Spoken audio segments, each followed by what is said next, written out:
Hello, William's son.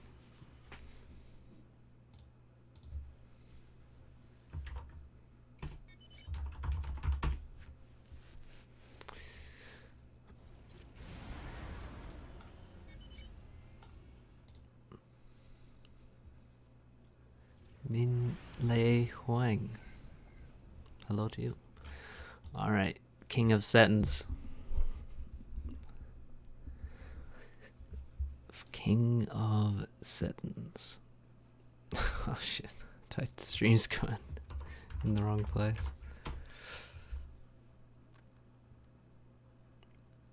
It's not showing me yet. Right, let's link it in Aeolus.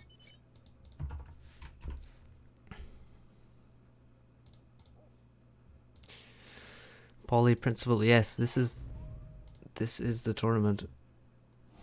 This is the first game. Let's stick on the music actually. And sarcastic. So, unfortunate developments in the tournament. Some people have not shown up. My team, half of my team did not show up. I was supposed to be playing with Foley, Achieved, and Thou when day breaks, but Foley couldn't play till a bit later, and Achieved just didn't show up. Damn. Yeah, it's slightly late now that the tourney started. So my team didn't really show up. So also Nexus is not here. And he is the best sentence player at the minute. So that's kind of unfortunate. He's 2,500 now on sentence. It's ridiculous. But he was supposed to be on this team instead of Thou, and then you'd see that would be a very strong team if you had Nexus instead of Thou. I mean, that would be a really strong team. So it looks like this team down here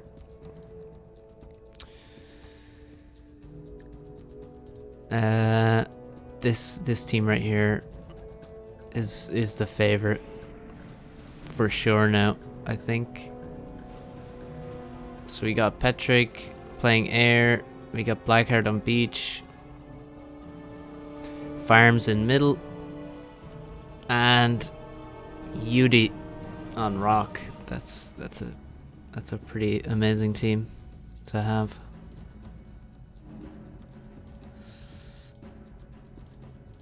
Magnus became 2,900. Really?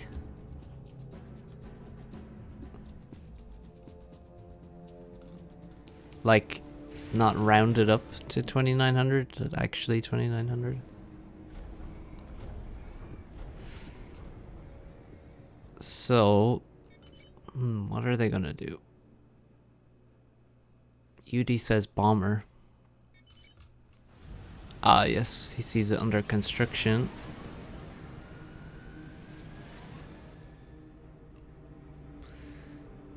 Spotted immediately, obviously. Bloodier and YOLO give some power to Ajax. No, it's not symmetrized. There, it's sentence. So the bottom team basically has closer hydros. I think that's basically the difference, pretty much.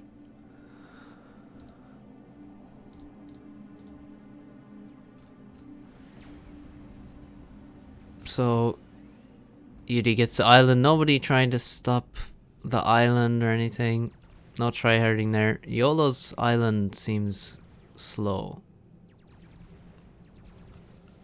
And he also has like very little air. Maybe I think he fucked his build order by giving, maybe he fucked his build order by giving Ajax a Pigeon. That would be, that's very possible.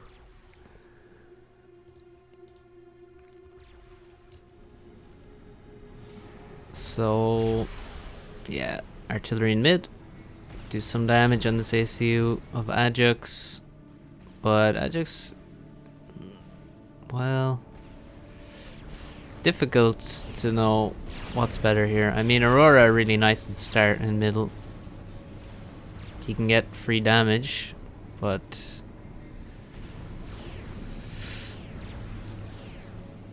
trees crushed. Yes, indeed. Hi, Thomas. Hi, Keyser. So yeah, at some point the artillery in the middle are going to be really good against the Aurora. But for now, Ajax can probably get some free damage.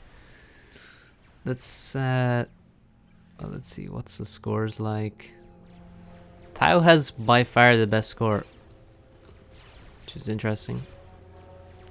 And his trees are not getting destroyed by scouts, because there's no Aeon on the bottom team. Ajax had Aeon, so he basically broke trees everywhere. Petrick is not going to have very good tree reclaim. It's going to be terrible. Bet on who?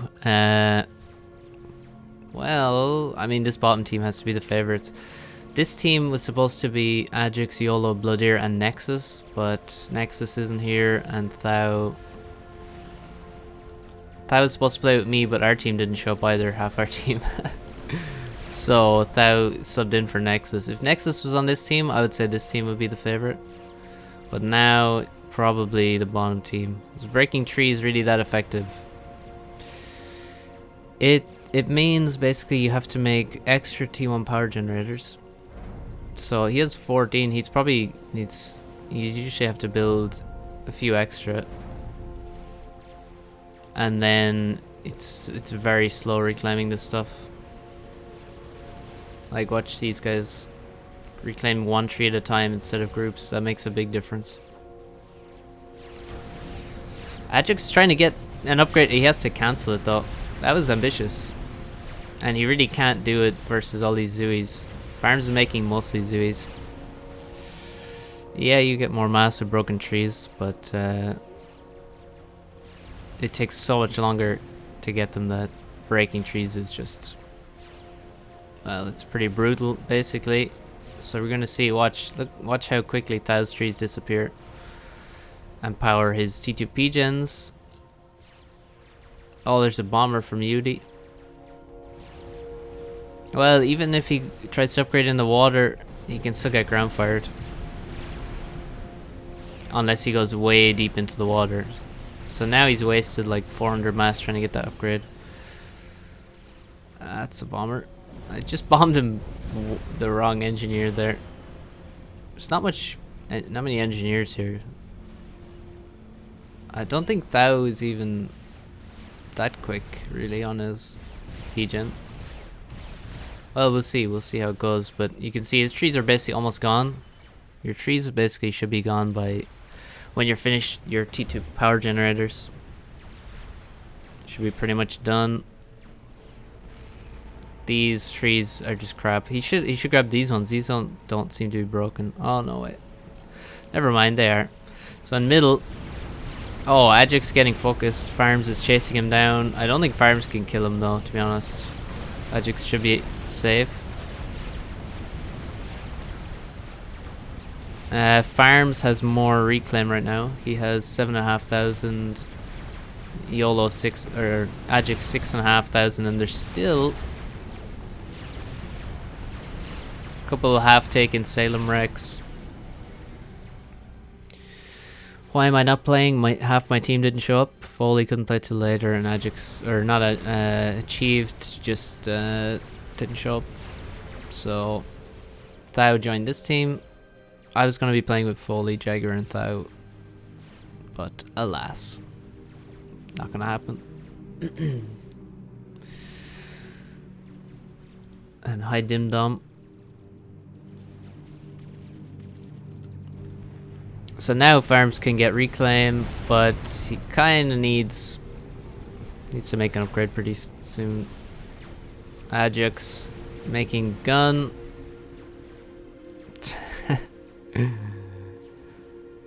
Yeah, ask Tom, Geezer and Thomas to play Seton. So sure that would go really well. Yola says T2 trans, and Yudi says rip. Oh, Yudi trying to make sneaky transport here. Made T2 air on the island, and made all these factories to make drops, but it's been spotted now.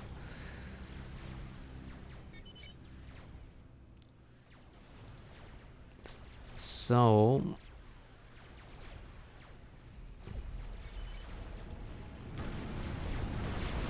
alright, farm starts the gun now. Ajax already has the range gun and he's quarter way through the speed gun.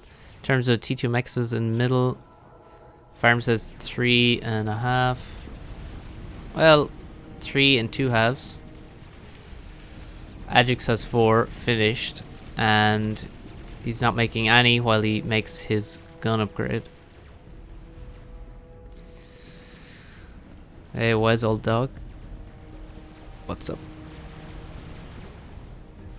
Okay, we have T2 drop from Blackheart as well. So both the side players trying to make T2 drops, and oh, Yudi has so much more air than Bloodir that this drop was sure. Well, this drop is definitely gonna land.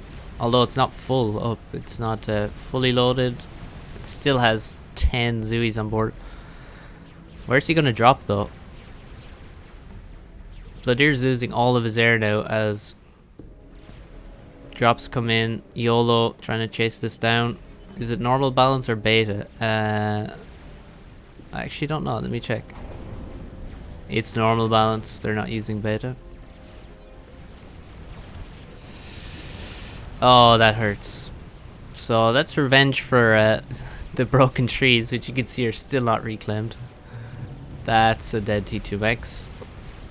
And he's already killed his land factories and reclaimed them, so he can't even build labs. He has to rebuild a factory so that he can build labs. That's a problem. That's a big problem because the Zooies are coming towards the factory as well. And the bomber gets killed by the Inties. And that's a drop from Yudi that lands. I think this game is fucked already. Actually, Ajax needs to dance like a motherfucker. And he really needs a vet level. Where is it? Oh god. And now Farms is in range of his ACU again. He has to get in the water. Oh my god, five veterans COA. And we got, well, this Mex isn't dead. This one needs to be finished. Oh, it is dead. There's more artillery here. 1, 2, 3, 4, 5. Oh god. Yeah, this looks crushed already. Why is UD Eco so poor? Because he did this right here, and he did this over here, and he did this right here. So you can't do all of this and also have the greatest eco. And this is fucked. So we have the T3 pigeon up. Oh my god. We have T3 pigeon and a strap bomber from Petrick. This looks nasty. A jester trying to deal with this. Oh god, that Mex is probably gonna die as well. Oh, 120 HP. No. Sadness.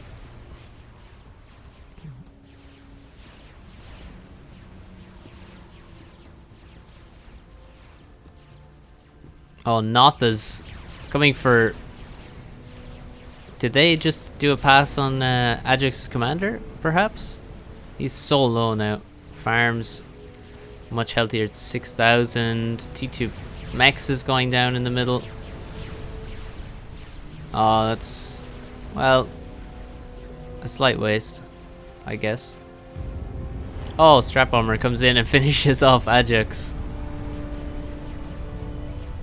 Yeah, this is done. Oh my god, he lost every single mex. Bladir lost almost every mex he had. Holy shit. The only ones he didn't lose was this one, this one, this one, and this one. Everything else died. Oh. You see, that's what I would have wanted to do. If we were playing this tournament, just go full T2 air rip. Because it is brutal, and people, yeah. And you just have to make a lot of inties. If you don't shoot these down, then they're going to do insane damage. Nasty.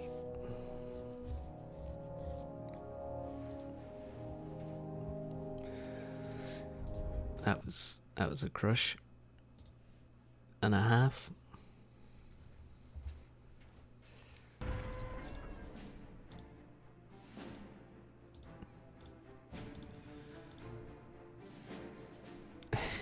Maybe Cosmov.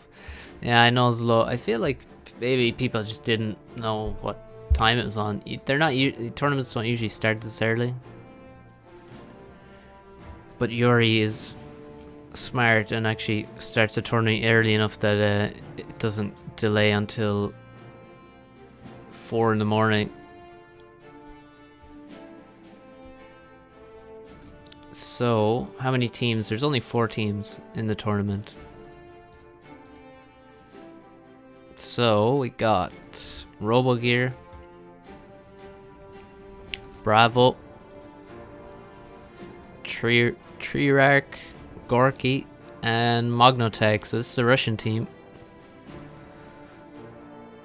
And they all have 1800, and yeah, Robo 2K on Rock. Good stuff. Unfortunately, no Strogo. Would have been good to have Strogo here. But alas. So, Blue Planet, Emberg, Hastamir, and Evil Drew. So I feel like this is the... Whoa, what the hell? What the hell? One PGen and no mexes, and he's built his second factory. That is a really weird build order already. Like, very strange.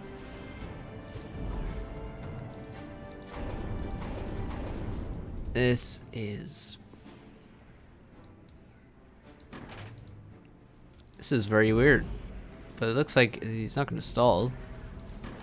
But he's going to have to do some nice manual reclaim. Yeah, so this build order looks kind of whack. He hasn't sent anything to the main expansion yet. Usually you want to go to the main expansion first, basically. Or this way. You go this way first, then over here.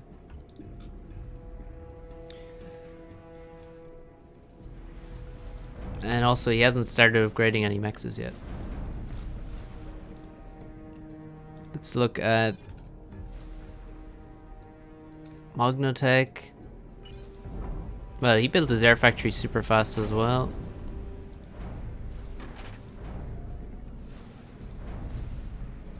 And he's not unpausing.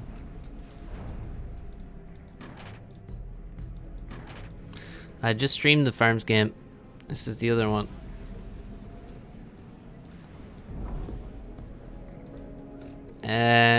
Yudi's team won the previous game with a lot of drops, a lot of T2 air.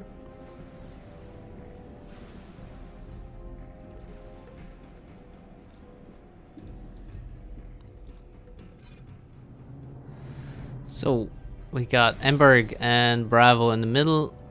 So this team up here is what map do they play? What was it called? That 10x10 map. I can't remember. Can't remember what it's called. That's a drop, and oh my god, this drop has been spotted. That's so ridiculous. Wait, what? Oh, he's trying to drop on the engineer, on the on the scout to catch the scout. What the fuck?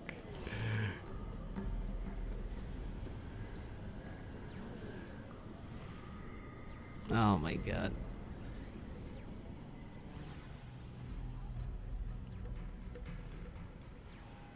Well, RIP his trees. He's actually dropping his mexes over there instead of walking.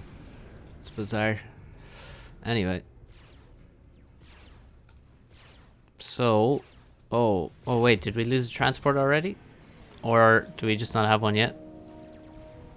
These inties have some kills. This island is going to be delayed for Blue Planet. You can see Robogear already has his island. And he's actually dropping a tank and an engineer, so this could be a lot of damage potentially. Idle engies here. I don't feel like... Oh wait, maybe. Maybe Treyarch can hold on to air. No. Nope. So this should be dropped, but there's a lot of air invested here. Only one mech's finished at this stage.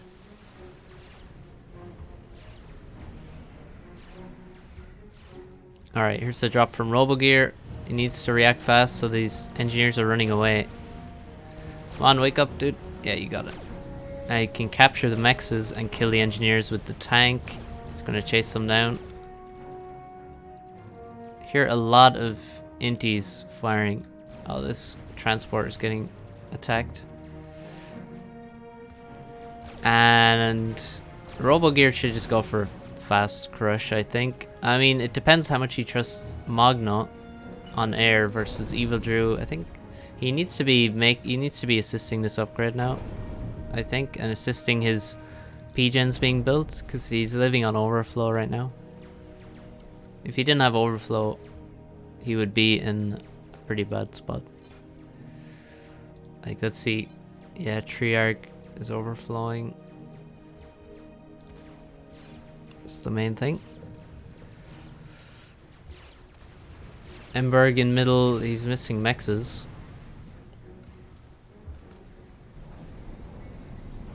And he's kind of on the wrong side here. He's over on the far side when he could be back here getting all this reclaim. And he's also lower on HP because he is against an Aeon, so the Aurora just get free damage while he takes the reclaim. Still no transport here. There's bombers. There's a lot of air, but there's no transport. Here it is, finally. 3 air factories. I feel like Blue Planet's economy is going to be weak as fuck. Like, very weak. He has 2 mexes now. Robo is on 4 very soon.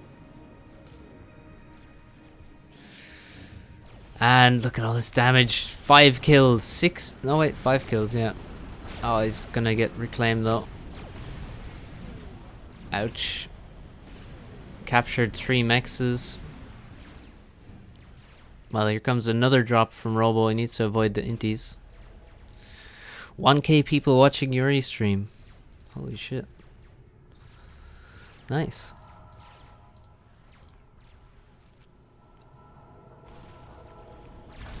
Comes the drop. Oh, he even has anti-air in there. Anti-air, 2 artillery, 3 tanks. There's air here though. He's gonna need to... He's not gonna make it. Where's his air? Ah, it's all the way back here. Sort of bad. Rip. Well, there goes that. Maybe building this factory is also a bad idea.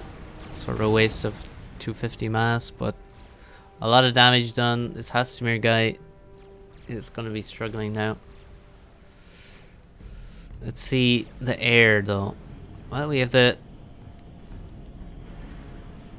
no T2P gen.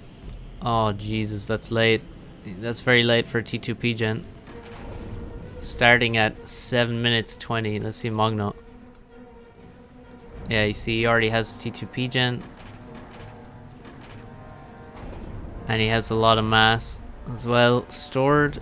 Needs to add a couple of storages, then that'll help him make his T3 Pigeon. But he's way ahead on air, ahead of Evil Drew. Emberg still alive, but very low on HP. He's gonna have to go for an upgrade. The bombers, ooh, potentially nice. That one targeted the wrong one. It's only got 1 kill. Yeah, Emberg needs to make an upgrade, I think.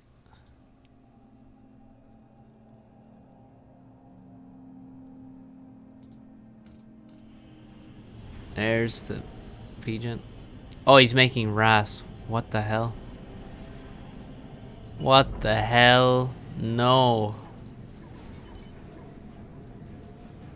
Alright. Well, okay. And he has 4 Pigeons queued up. 4 T2 Pigeons and RAS.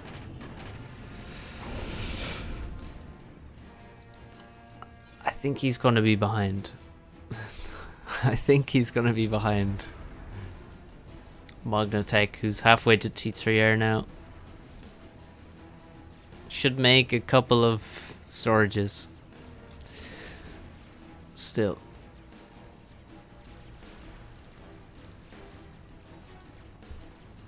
So we have T2 drop from Blue Planet. He's missing 1 artillery on there, but he's pretty close to full. So here we go. And a T1 drop behind it. This could be nasty. These mechs are just upgrading now.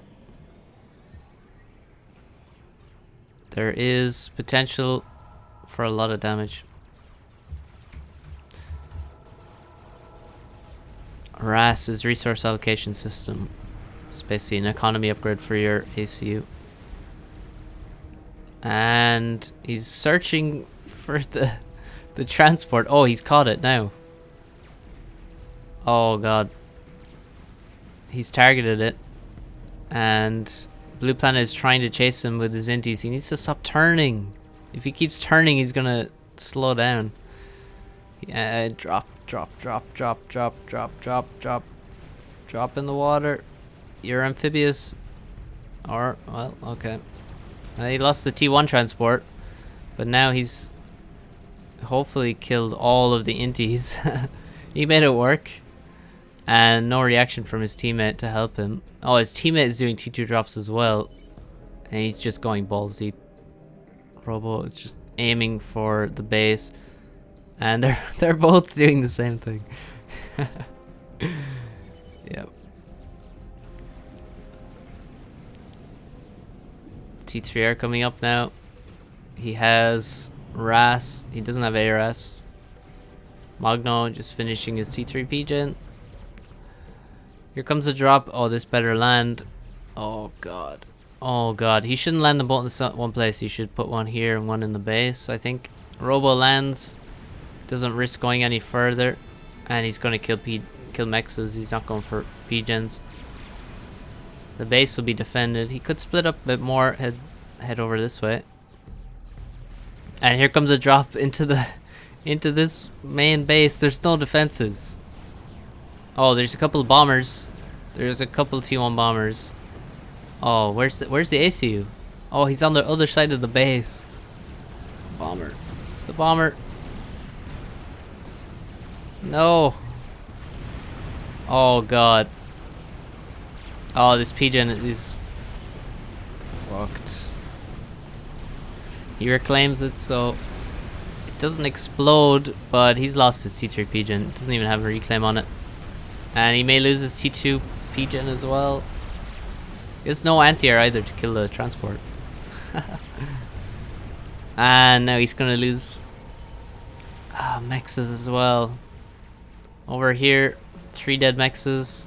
Somehow there's a dead air factory. I don't know what that's about. And that's gonna be a dead Mex. And we might have more dead Mexes. Oh Jesus. Robogear makes a gunship, but it's gonna get killed. There's so much air from Blue Planet, and so many artillery. He needs to start dropping them now. Again, more drops, because he made so many artillery. Like, okay, that's dead, and factory doesn't get finished. Not doing anything here. Another gunship is gonna die. Most likely. And he started making a T3 mechs. Needs to replace his T3 P-Gen. And a strap bomber from Evil Drew is coming out to make use of this brutal drop in the enemy airbase. This drop is not so brutal. Not at all. Oh god, 1, 2, 3. Jesus. Come on. This is so ridiculous. Well, here comes ASF to fly directly over this. Oh no, he can't. There's already a SAM here. He can't fly over this. Just give up his whole air advantage. More drops from RoboGear, dropped in the middle of nowhere, but they're gonna head up to the north. You know, maybe do some damage. Now, will he? Well, he has so many 2-on mexes still. Should probably fix that. Evil Drew has RAS and T2 Pigeons. Now he's making T3 Pigeon. I can't even see his AC. Oh, he's down here. Yeah, you see, he has a RAS. And here comes the strap bomber. Takes out 1 mex. Oh, this one's upgrading to T3. That one would be nasty to kill. And he's gonna lose the strap bomber because he's not protecting it. Wow, the SAM even hit that strap bomber? Really? What the fuck? I think the strat... Oh, it fell off the map. Goodbye. There it goes. Nasty. So, Evil Drew lost half his mexes. Magnatech lost his T3 Pigeon and... Oh, he's losing more mexes. Never fucking mind. That was 1/3 away to T3. Oh my god. Come on. No. So brutal. So Hastamir looks like he's fighting off the early freaks from Robo. Robo sort of wasted them. He's gonna give up some reclaim. But the eco is really weak. Super weak on both sides, really. The mid players, I mean, look at Bravo. Bravo has economy. So Bravo can... Well, he's making T3 mechs. I think instead he should just start going... Well, he should maybe try and do something against the drops to help out, and he should then just go Navy. Looks like, I mean, Blue Planet has no Navy whatsoever, and Gorky has T2. That's a strap bomber. It's a waste. But he can... Oh, is this upgraded yet? It is. Okay. Okay, Bravo's gonna lose his mexes he so carefully built. That one's dead. Yeah. Ouch. And all the engineers. That's nasty. Another one? No? Oh. And RAS from Blue Planet. Yeah, so remember that nice eco I said Bravo had? Well, it's gone. He made no anti-air whatsoever. Nothing. Not even an air factory. Oh god, react. Okay, looks like this... Yeah, Evil Drew will protect his SAM. There's only a couple of ASF and they're gonna get caught.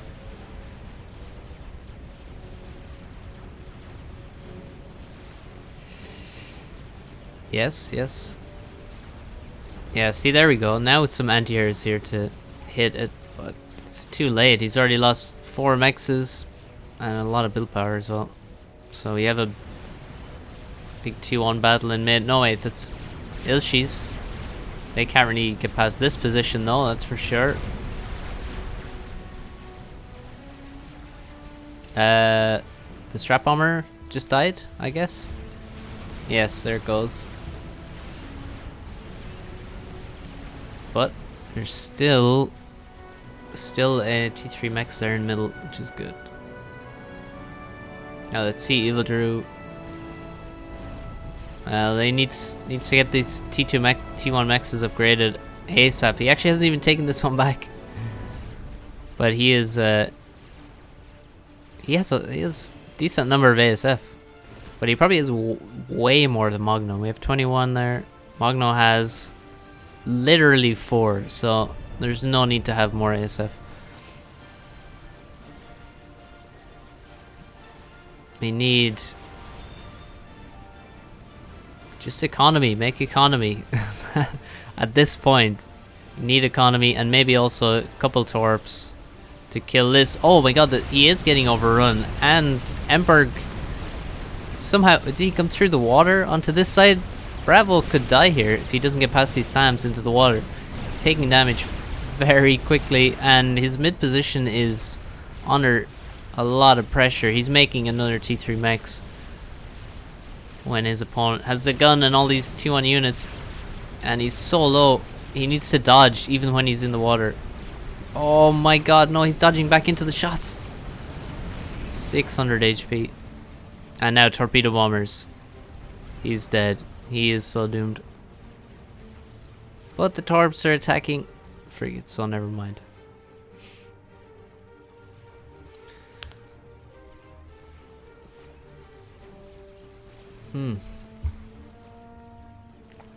And now he's gonna lose more stuff to his T1 and T2. Emberg is getting in the water. Emberg should make... Oh, well, he only has the gun. He should have some other upgrade by now. If he had T2, maybe he could make TML and destroy this. Treyarch has... Does he have any T3 mechs started, maybe? Or... Doesn't look like it. Just T2 and storages. Bravo is just running away. So many ASF. Please make useful things. He's making torpedoes. Make mexes. Make economy. Still T1 mexes for Magno. Jesus. The damage that was done. So now Robo is going to be in a really nasty spot, but I think he should be fine. I mean, he did invest a lot early on, so his economy isn't good either. He still has T1 mechs here. And no T3 mexes. He has T3 com anyway. That's good. So... And no T2 gens. Oh no, he has 1. And a lot of T1. Bravo should be safe now. He has cruisers around him. Should be safe enough. This is defended. Building all these T1 factories is not good. It's a waste of mass. The attack is finished. So let's just stop this now. And get back to making economy and maybe making North Navy. Well, actually, North Navy, South Navy. Hard to say which. Somehow this is dead. No idea. Somehow all this reclaim is still here. Well, Blue Planet has... Well, he's finally going T2 Navy. A long time after Gorky has gone T2. But all he has is a couple of cruisers, so it's not a big deal. His frigates are getting wasted. And he has T3 mechs now. Nice. Hasamir. Oh, this is a dangerous one. T3 mechs is in the corner. It's the most vulnerable spot. Shouldn't upgrade there first, but we'll see if Robo can punish that. Well, here come the torpedo bombers. They're coming after the cruisers. Cruiser's gonna retreat. Oh no, they've stopped retreating. They need to keep running away. And now they are. But I think he may lose. Should lose 1 cruiser. Maybe both, actually. Oh, damn. He is gonna lose both. Ouch. By accident? No, I don't think so. No, he's just upgrading all of these to T3 first. Because that's where he has build power, I guess. But that's just still a bad decision. So, second T3 PGen coming up. This game is so... It's like so far behind the time where things would normally happen because of all those drops. Like, we're nearly at 20 minutes and people are making their second PGen and their first T3 mechs and... Oh, God.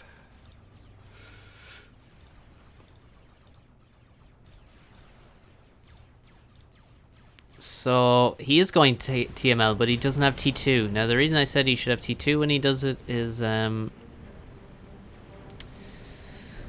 this is going to upgrade slowly, and then he's going to build the missiles a lot, like, far too slowly. So... it's not going to be very effective, basically. That's all I can say. It's just not. You gotta have T2, really.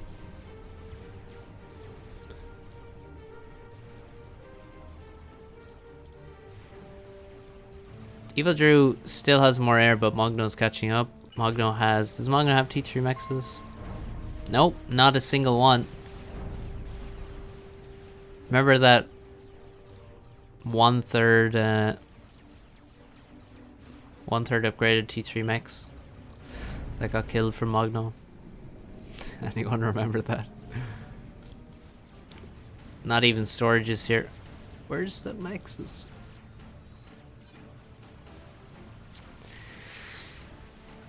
So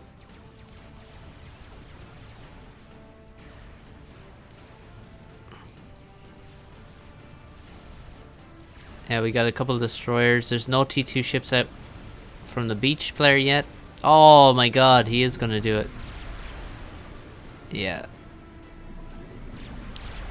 This is why you build a PD here on the edge so that it can shoot down into this nasty thing.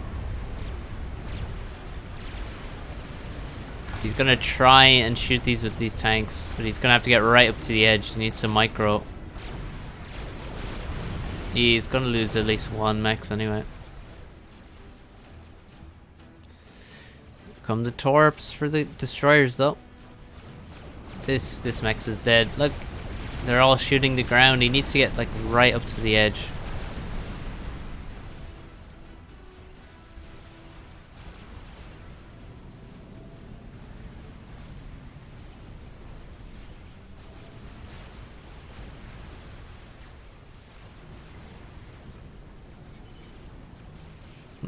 TML only finishes now, 160 seconds. Yeah, that's a... And now, look how slowly it builds the missiles. See this?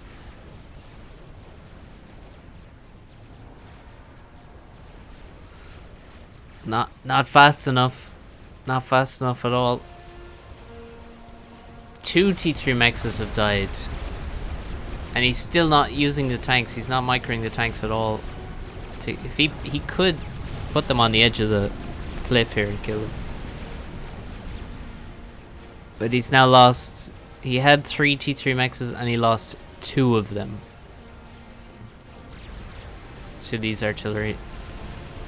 Jesus Christ. Well, I said you never upgrade there first, and RoboGear punished him. Here's an attempted drop from Gorky. He's doing the same thing, upgrading here in the, the most vulnerable spot before any other. Just makes no sense. I mean, do they upgrade T2 mexes on the front line when they have T1 in the base? Eventually, Magnotech, I think, will take back air. Oh yeah, look at that. He has way too many PGens, actually. He should be overflowing a lot. Yeah. So you need more factories than PGens. You can't... this is... Yeah, he's just gonna overflow a lot of this power for now. This would be a good time to tell your team that you have loads of overflow and they can make brass with your overflow. Well, Robo could. Maybe Bravo could as well. Gorky's kind of busy.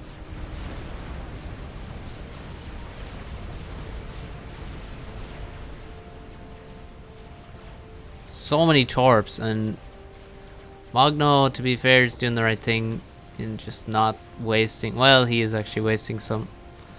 I take it back.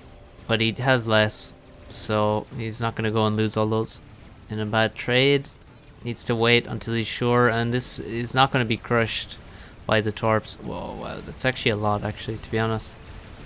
But still, Gorky should be fine. Bravo needs to get in the Navy. Like, he needs to get into the Beach Navy immediately. Like, Robo will be fine versus Hastamir. There's no doubt he'll be fine. So he should just focus on stop making T3 mexes so much and make Navy in the bottom. Yeah, Emberg now has to bring engineers with his ACU to try and assist the missiles as they're built. Torpedoes are running out now, still dying to the T1A. Oh, wait, what? Why does Bravo have... Oh, no, he doesn't have ASF, he has Swift Winds. Strange. And he's going T3 air. Yeah, Robo has nice hover flak with him now to protect him. There's a lot of frigates from Hastamir.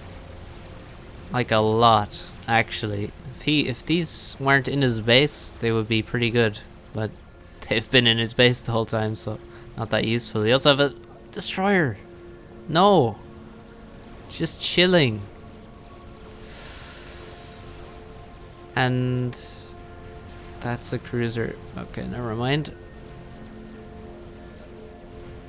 Yeah, Hastamir got so brutally wrecked by that.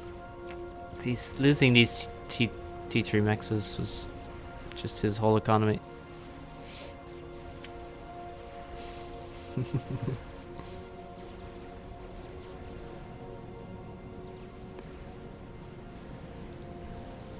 Magno building a P-Gen plus 9,000 power minus 200 mass. Builds another T3 P-Gen. Feels bad.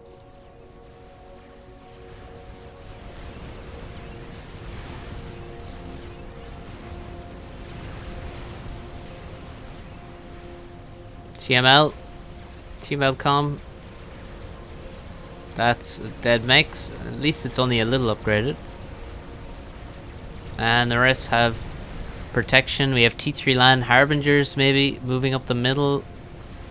Emberg now sees them and is going T3. When does Evil Drew lose air? Well, he's 68 now. Magno, is he catching? He has to be catching. He is. He's very close now. He has 3 T3 mexes. And Evil Drew has 1, 2, 3. Is there any nukes or anything? Blue Planet? No. Blue Planet focusing on trying to crush with the help of the torps. And he has 4 destroyers versus 1. Gorky also built all of his production here, which is in the way of where Bravo would help him. And now there's a cruiser out. Now he could have done with more destroyers, but the cruiser just stopped missiles from the ACU TML, which is going after this T3 mex. They can't do anything about this, and now all those frigates I said were good for Hastamir have been wasted. It's just a line of dead frigates the whole way up here until we reach the base where they're all finished off by all the destroyers, and that's going to make it even easier for Robo. Robo can probably go T3 right now, make full T3 mechs now, and then just push and kill with, probably crush with the first two battleships. Or even subs. He could go for subs because he's against Seraphim. Well, here comes the push. It's Obsidians and Harbs running into T1 and T2 PD. I think this is going to fail. We also have T1 bombers coming in to defend Ilshavo. This is more mass donating. Emberg got... Oh, he didn't kill this T3 mechs. He didn't really kill very much at all, it seems, with the ACUTML. Most of that mass kill is from his gun. So this has been stopped. There's no anti-air. At some point, Magno has to involve himself in the game. Let's see now what the numbers are. 86. Magno. Big soul. Very soon. 91. He's there. It's time. He's making another P-Gen. Once again, look. This eco bar making another P-Gen. There's just no reason. No reason.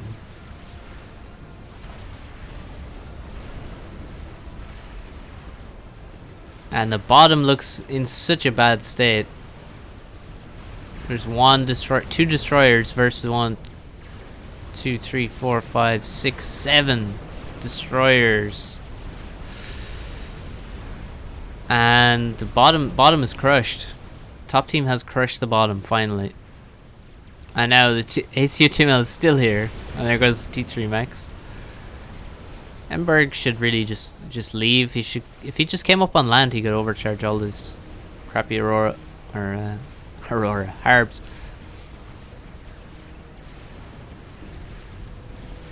And now Robo needs to win, or Magno needs to right now start torping, like immediately. Needs some hover spam from mid. Bravo hasn't done anything really. He's made so much T3 land. He wasted loads of it attacking here, and now he just has a lot in the middle of the map. And what can he really do with that? Instead, he could have just made destroyers. Imagine if Bravo made 4 destroyers, which he could easily do. Because he has so many T3 mexes in comparison to what's going on elsewhere on the map. And look, 12 Harbs, 10,000 mass. He could have 3 destroyers easily. And that would probably be enough, just about to save this. What? The south is crushed, it seems. Now Gorky making some torpedo bombers, but he's gonna lose his HQ. He's lost all the rest of his build power. He needs to immediately get some engineers into the water. When you're under this much pressure, what you need is build power, because that's what he's losing mostly. He needs to just start getting engineers all over the place. Spam T1 factories. Factories also give the enemy something with pretty decent HP that they have to kill. So it slows them down a lot. You need to just continually get more build power out, because right now he has no build power in the water. Just an HQ that's actually almost dead and no engineers even assisting it. Here come the torpedo bombers. Magno for sure has more air now. But at this stage, in this much air, it's going to come down to micro. Or it can, actually. Now it looks like Magno has a lot more. 85. Magno probably has over 100. Oh yeah, he has way more. So barring some brutally awful micro, Magno tech, he just has to win that. Now the destroyers from Robogear look like they're going to crush. And I don't see any torps to help out poor Hastamir. He does have nice factories in front of his base. They're just going to get in the way, but he only has 3 Destros. He does have a T3 commander, so he can spam T2 torpedo defense. They have the same range as Sarah destroyers, so they're quite good against them. Now Torps coming in. Here comes the factory spam. Finally, Bravo decides maybe I should help the bottom side, as I'm now finishing off my last T2 mexes up to T3. The frigates get sent back in to genocide the build power. And he's making build power at the front as well. What's his eco like? Well, Blue Planet has some decent economy. He has no assistance on his... Oh, what the fuck? Making a GC in the water. I didn't see that. He's making a strategic missile defense. Everyone needs to get one of those. But, well, no one has a nuke. Oh, there we go. Now Robo decides against it. Wait, why is he assisting so hard? Oh, that's why. Evil Drew has a nuke. It's completely not defended. There's no shield. I never understand this. I saw this actually the other day. Oh wait, was it yesterday? When Box made a nuke and it had no shield. Oh, here we go. Mogno gonna crush air now, as he should, considering his opponent has a nuke launcher, and that is brutal. Now he doesn't have to make ASF for 5 minutes, and he can just make anything he wants. Well, he should first primarily load the. Oh, Hastimir's dead already. Jesus. Okay. Yeah, he needs to load this. Is he assisting it? He is, but only with some T1. That's a few T3 as well. He needs more assistance on that, I think, because it's so nearly finished. And he's gonna nuke the air spot, and it's all gonna disappear, including the anti-nuke, all of the power. Oh god, he should start building pigeons outside of this main base immediately. He has to know that it's unlikely he's loaded. Robogear wouldn't be loaded either, but he's not going to get nuked. So now Evil Drew has more economy. Should help him with air. We have T3, Navy, and battleships coming out. They're going to crush middle, and they're also going to probably start building nukes, because they are surfing battleships.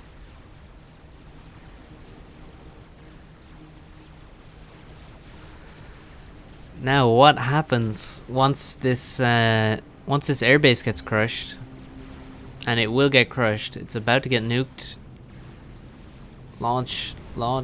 Yeah, Aeon nukes launch the slowest. See how much it's loaded already before it launches? But yeah, that base is doomed. He needs to save the build power. Needs to immediately get... This is probably already upgrading. He has a queued... Oh no, he has support factory queued. No. Terrible. Yeah, where's... No pigeons outside his base, so Robogear is not going to be able to load anything, and he's also not making power. He's walking away from his base so that he doesn't get nuked and die in the explosion. He needs to build power immediately. He has only 2 pigeons. He's going to have none for his air player. Bravo also. He only has 2. Gorky obviously, well, he has 1. Oh no, he's actually reclaiming T2 pigeons. No, it's the worst possible time to reclaim those. Where's the nuke? Oh, wait a second. Was there an anti in middle? Oh, bravo. Bravo. Well, oh, I think he fully expected he was losing his base. Look. Damn. That's brutal. And look how close it was. Like, it's only just barely loaded the other one now.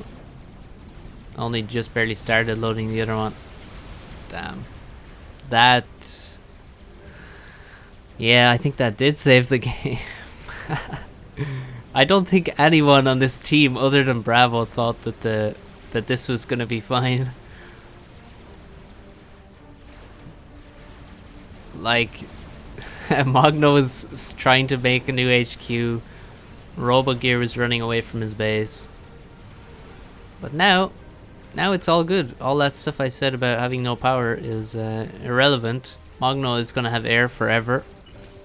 He has 120 ASF versus 55. There is a chicken coming in middle, and this GC is just over halfway. There's a GC also gonna come after that, but I mean, he can just kill us all with air. Oh my god, there's no anti-air. Well, except for the the flak on the chicken bot. These harbs are not gonna do very well. There's even T3 land coming with them, but no anti-air whatsoever brought along. Snipers, Autumns, here come the... See, some of the Mercies actually got killed by the chicken bot's anti-air, but most Mercies got through. There's more coming. This GC will finish, I'm sure of it. There we go. 2 more Mercies die on the way in, but the rest hit. Utolta now has a vet level though. Still on 30,000 HP. You need strats. You just make strats or gunships. T2 gunships. Can't make T3. So he only has restorers. 15,000 HP. Oh, this is a mass donation to Bravo. Yeah, look at this. He has a nice build power here. Oh, 8,000. He's close to another vet level. Maybe he can kill the... No, he can't. Oh, he got the vet. Up to 5,000 again, but the GC is finished. And the GC will mop up everything here. All the T3 land will just be veterancy for him. He needs to avoid the storm though. Now we have tons of gunships coming out. And we actually have 2 antis now in the air spot. Robogear is halfway through loading his nuke. He's loading a nuke in this battleship.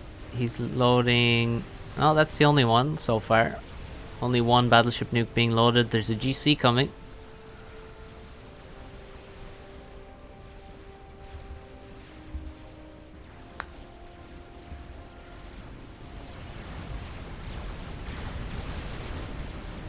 Ooh, Evil Drew needs to keep his air alive.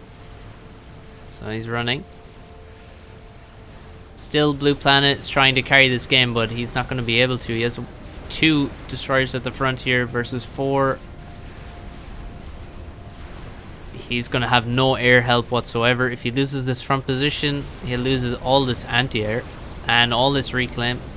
Which actually, to be honest, let's take a look at the reclaim. Gorky has 50,000. 50,000 mass reclaimed. Blue Planet only has 35. And actually, he may lose a lot of stuff to gunships. These gunships could do a lot. Oh, there's half built at Tolta. That's not going to finish. Wait, is that an SMD that just died? Pretty sure that's an SMD at the front position, which is died to battleships.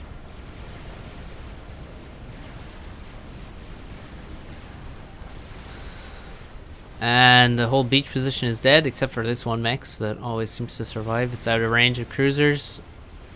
And any more battleship nukes? Well, Robogear's actually paused his battleship nuke because he's only added his 3rd PGen now, so can't really afford it. Now we have the GCs passing each other in the middle. We have one here and one here, and the beautiful thing about GCs on the beach is that they can shoot above the water. So he can just walk in here and kill everything. He can actually laser these destroyers from the water. I love it. one of the things that makes GCs pretty nasty. Specifically on the beach position. They can just be another naval unit. They can be like a 100,000 HP Seraphim destroyer with way more DPS. But it's getting torped. And it's also not turning to shoot this destroyer. It's just taking free shots in the back. And oh no, Evil Drew just lost all of his air. I think that's game over then. Has to be game over at that point.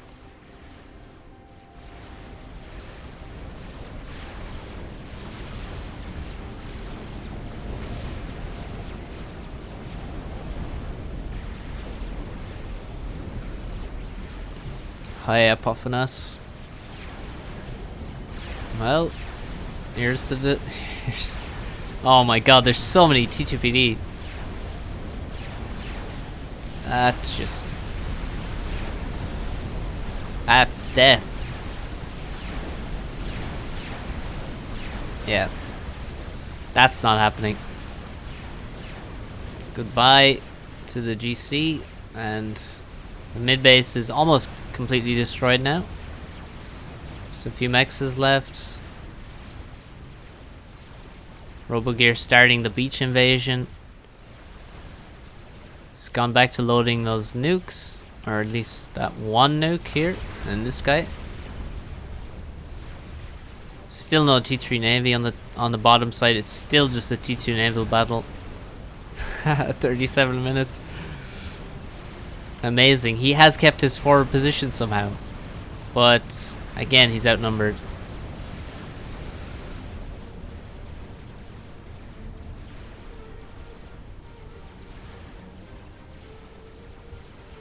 Well, the top team doesn't play Setons, pretty much.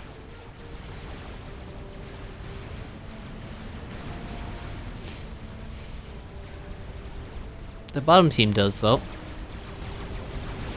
And they're definitely in a good position. And now, yeah, gunships, well, they're gonna get wasted on the T1 anti-air, to be honest.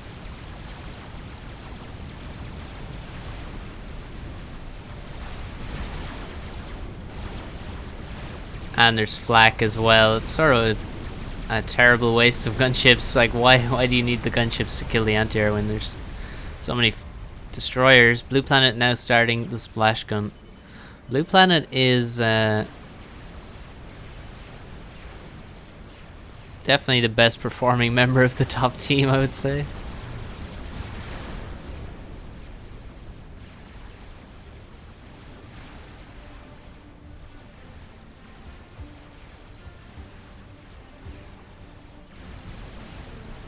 There's not much he can do here. I mean, he has nice hover flex, so these gunships, watch these gunships just melt. It's going to be such a waste. Look at the cost of these. 10,000 mass and gunships. Watch what happens next.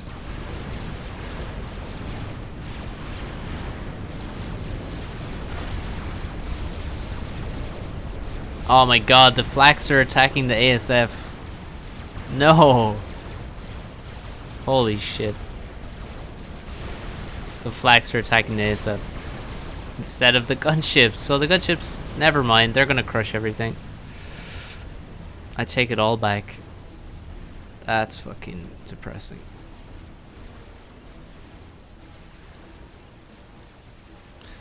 GC now arrives in the middle, finds that the whole base has already been destroyed. Wait, where did Emberg die? Oh, he's on the edge of the beach. Why was he down there?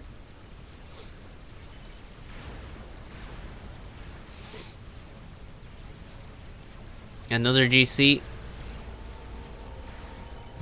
And that's a nuke coming for the airbase, and there's no anti-nuke. There's no anti-nuke.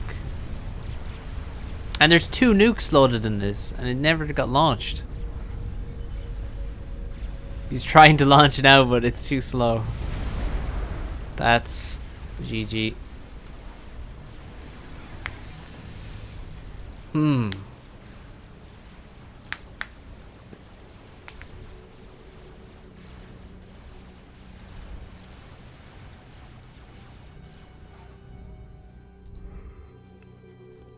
Yeah, I mean, there's a lot of things. A lot of things that could have gone differently there. Like this SMD was loaded just in time to save the air base.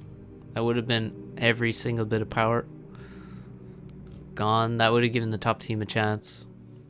But yeah, no. Are we still in the tourney? No, or not? Thanks a lot, Jaguar. You're right on time.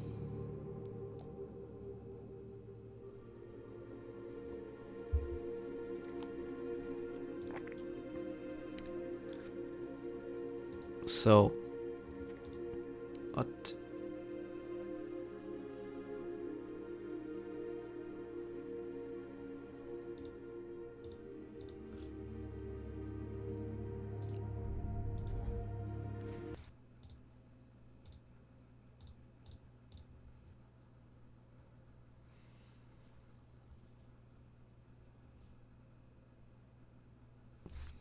Wait, did we saw that those? So that's the 4 teams then, isn't it? That's the only 4 teams. Over 1K people watching Yuri's stream. Damn, it's nuts. Like, that is a serious amount of people. Oh, we have 76 in here. Like 80. That's pretty cool too.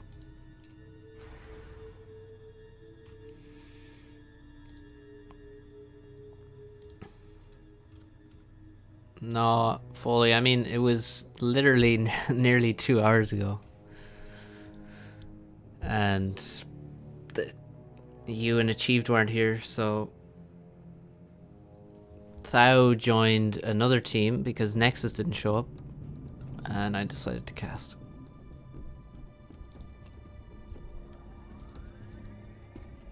Alright, here we go. We've got Blackheart on beach. Yeah, they have the same setup again. Farms in middle, Yudi on rock, Patrick on air. And the bottom team, again, same setup. So you got Magno on air, Gorky beach, Bravo in middle, and Robogear on the rock. So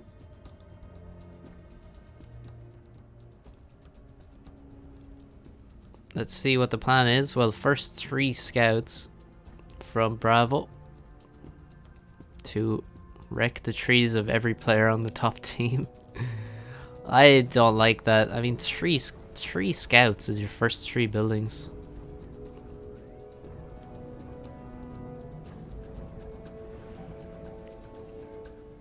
It's your first 3 units, 3 scouts. Hard.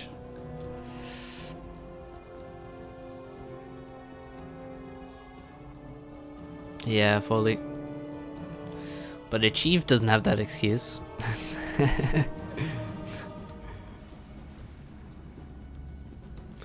Like, if it was 1 player missing, we could have just added 1 player and played.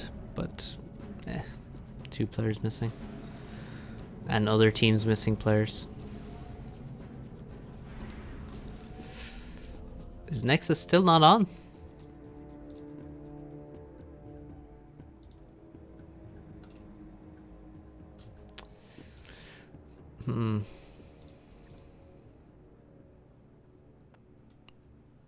Does killing the trees make them harder to reclaim? Yes, it does.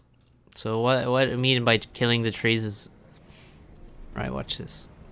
Watch this. An entire group of trees is going to disappear. Right? So you get the reclaim from all the trees.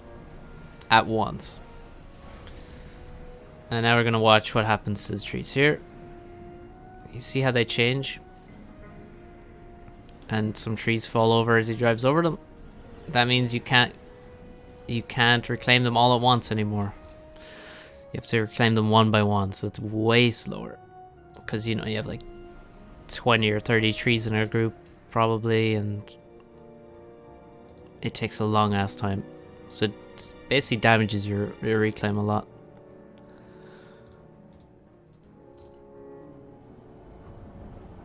A bomber from the beach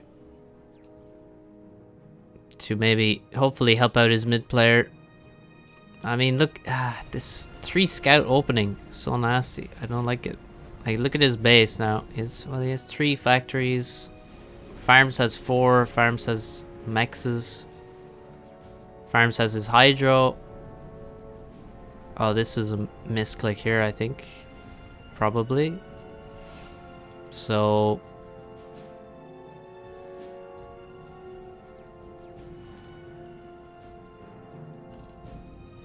like the question for me would be, is Magnatech gonna be able to use this advantage of having perfectly fresh trees?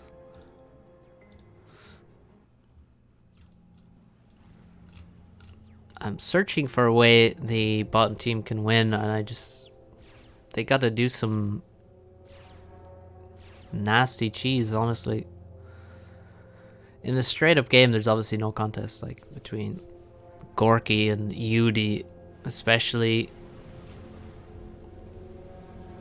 Magnatech versus Petric is obviously a terrible matchup.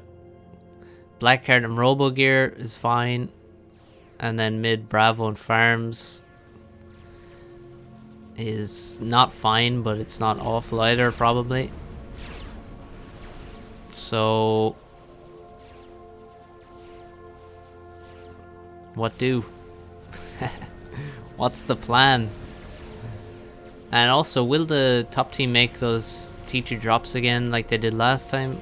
I mean, we had Yudi and Blackheart making drops last time. This looks like it's gonna land. Bit of a... oh no. It's not. Where did his Inties go? They just died. Well, it will land. And maybe he can kill the engineer here. Shouldn't do too much damage. He can break some trees as well, I guess. He will catch this engineer. And the radar, maybe he can kill a mech or 2. Break some trees, and that'll be some damage anyway. Not bad. In middle, Farms on similar HP to Bravo. Oh, Gorky with the lowest score by far. I feel like he probably has just a weak build. And now there's a drop coming for his expansion. There's just 1 engineer on it.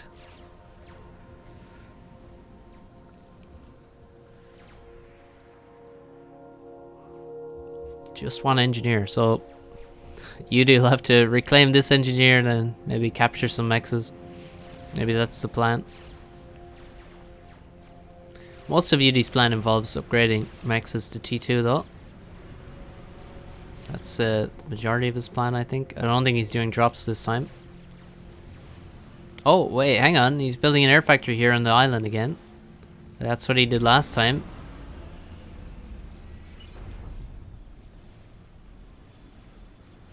Why did Robo go A on Rock? I don't know. Maybe he's going for just heavy T2 destroyer spam. Well, here comes some mexes. That's so annoying. Well, this got killed. Engineer's dead. Mex needs to be grabbed once again. But the labs are dead at least. Why did Robo go in? Oh yeah, I answered that. Transport here. What's that for? Maybe he's gone for a proxy.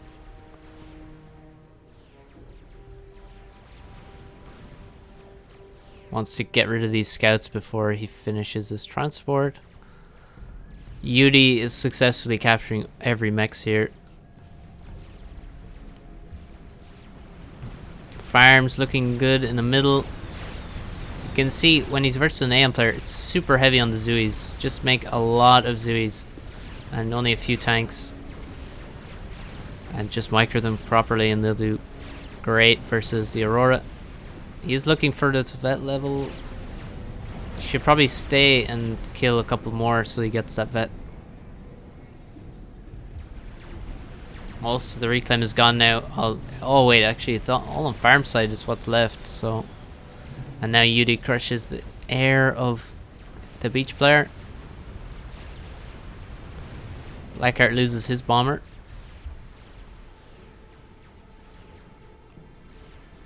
Everyone's there is in the middle except for Blackheart defending against other drops. So is this okay? T1 transport. It's not T2 stuff this time, but he is gonna make some artillery drops with T1. Oh, Bravo's gonna die here surely. 400 HP. He needs to dodge every artillery shot, and he's not doing that. Yeah, he's dead. Goodbye, Bravo. That hurts a lot for this bottom team. Robo's gonna have to take middle, I think. Really. And yeah, that's gonna be tricky. Let's see the air. Well, T3 air 42%, T3 air 63%. So Patrick doing fine on air, even with the broken trees. He's behind on economy, I think. Yeah. Patrick is a bit behind on economy, but similar timing on the T3 air. Now the speed gun, or well, the gun for farms as he takes the last of these juicy wrecks. Still a destroyer wreck, a whole destroyer wreck.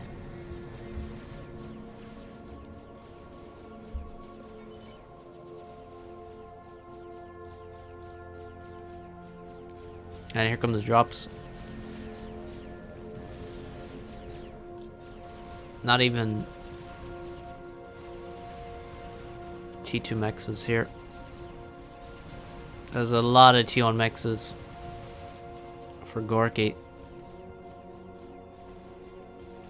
Blackheart as T2 air. Is he gonna make a transport? Do any drops? Doesn't look like it. Would be nice to see like a Sparky drop maybe, but don't think we'll see that.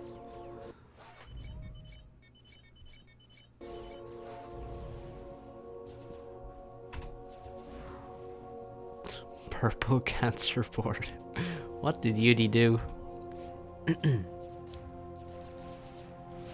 Well, there's a drop, but it doesn't look like it'll do too much. Shouldn't, anyway.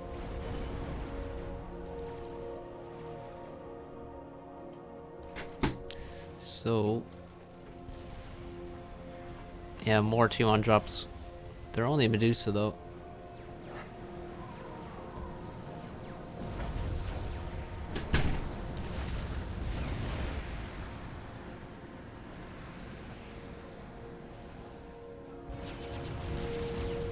And it missed.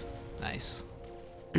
Well, I don't think farms will stream, so it should be okay. Well, not much happening right now.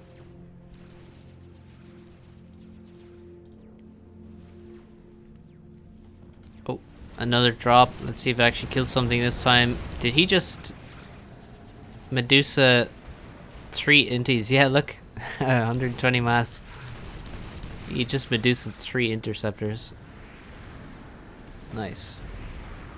And a T2X. More drops. This one won't land.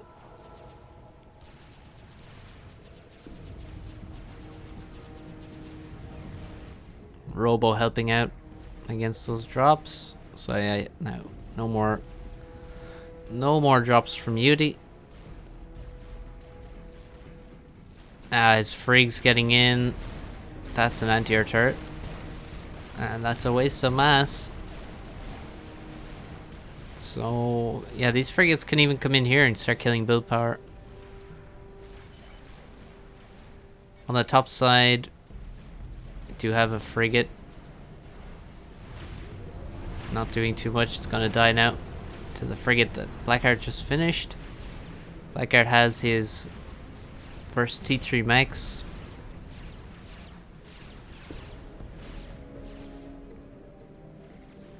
People always seem to go for that T3 mechs before storaging basically any of their mechs.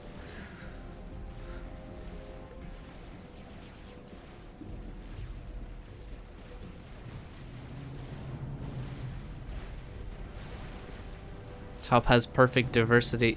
Yes, indeed. Aeon, UEF, Seraphim, and Cybran.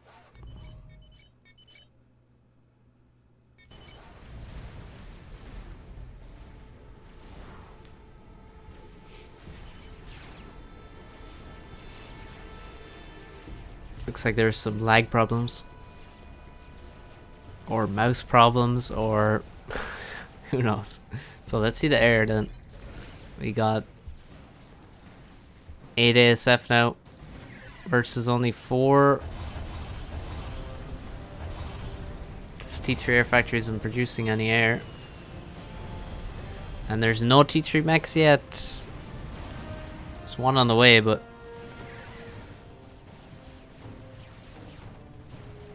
Patrick, is he making a T3 mechs now or no?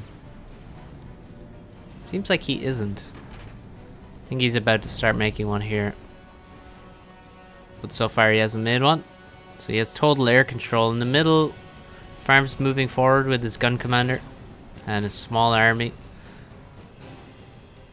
But he's actually making T2 air, which is a nice decision considering he has to believe in his his air player having air control for most of this game. UD making a second P-gen, then he's going to go T3.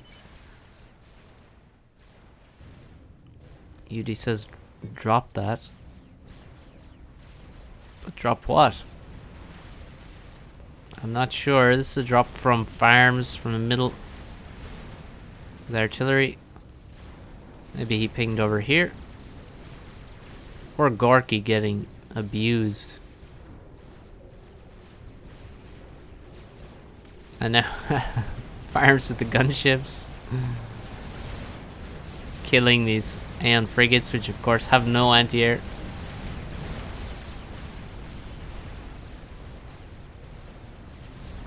Oh, this drop. Land! Land! What are you doing? Oh, it's gonna die. Oh no, it landed.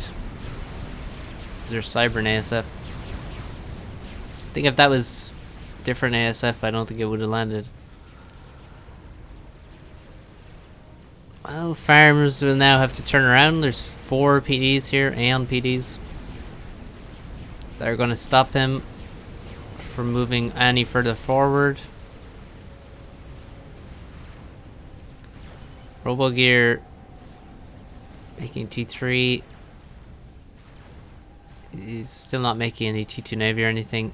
Just making eco and defending middle.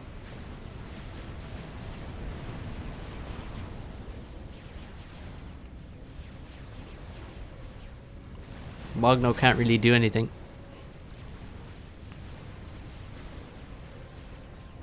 About this air cancer, and now his bottom already looks crushed. He's now lost 2 more T2 mexes.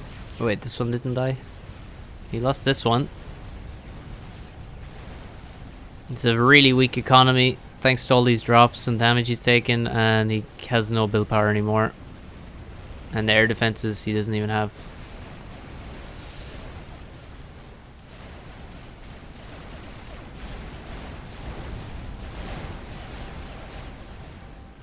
Magnotech is here. Magnotech, the air player, with his ACU, is making PDs. He should make he should make torpedo ACU.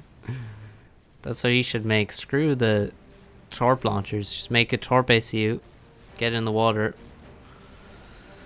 And make stealth as well. Here come... Yeah, these gunships from farms. So annoying. They're gonna kill the PDs and the torp launchers. So there's no anti-air still. And a drop of a load of tanks. That's 16 tanks there. It's not even artillery this time, so the labs are gonna get crushed. Oh, Magno making this is amazing. When your air player's making stuff here, and then his stuff is dying to the mid player's T2 gunships. Have you ever seen anything like it? And now the air fight, which is just a complete. Yeah, there's just no way Magno can win. He had far less. There's no way. No possible way taking the air fight was a good decision. And now he's actually dying to the gunships.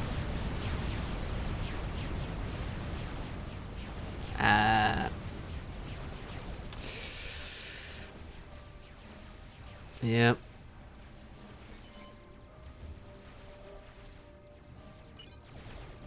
This looks bad. Looks rough.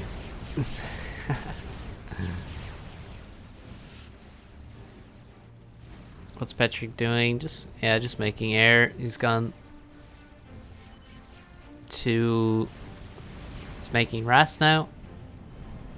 I think that's normal. Basically, after 2 P-gens, people make RAS and then reclaim their T2 P-gens as they're going.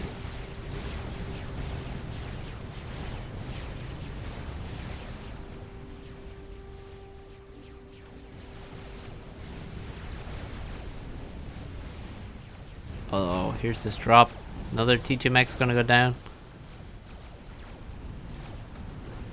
This died. There's no Navy anymore. And Magnatech did survive thanks to his T2 ACU. But, I mean, UD already 3 T3 mexes. He can kind of do whatever he wants now. There's no way they can really. I mean, they should be making Navy right now, like immediately, because there's no frigates here to stop them. I don't think it matters too much. Oh, there is a PD here, which will help. Oh wait, this transport goes down. The other one will land. It's mostly tanks. Oh, I thought that was Aeon PD for some reason, but it's definitely not. And it's even gonna die to gunships.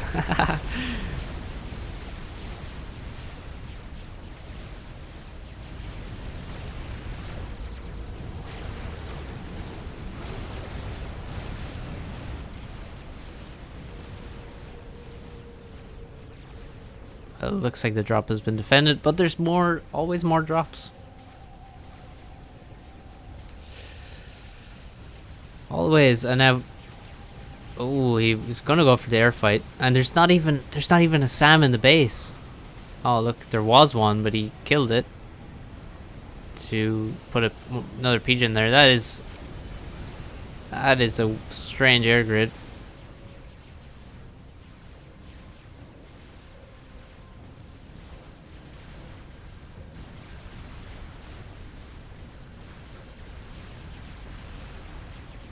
And now the destroyer is here, and it's gonna kill.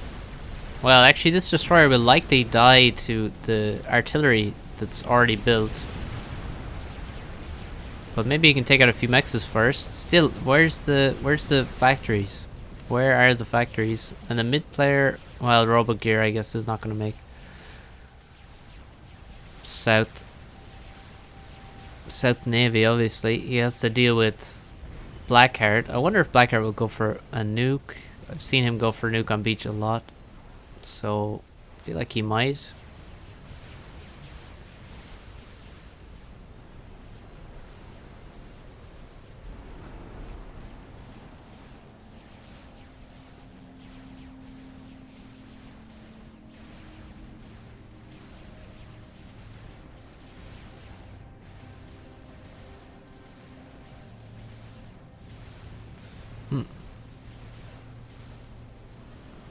Well, there's a nuke launcher planned for UD.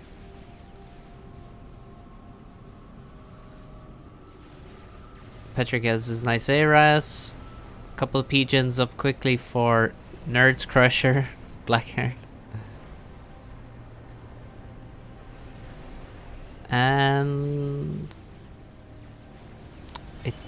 Just all Blackheart has to do is just not lose the top navy, and they will for sure win. I mean, the south. So what's Farm's plan? Well, he's making some X's. He has T3 land now. He's making gunships. He's making T3 Pigeon. He'd probably make an anti-nuke at some point. But yeah, Robogear isn't making a nuke or anything. So he's just gonna plan to try and win later. Even if he attacks earlier, he's also not gonna have any air support, so he will have to make a lot of anti-air to even try and push. So he's gonna need, well, lasers are probably not good. Should probably be making just flak out of this, I would say. Nice that he has T2 HQ in middle, that he just got given that so he can make support factories already on the rock. That's a small consolation for losing your mid player, really. Losing Bravo made this game a lot more difficult.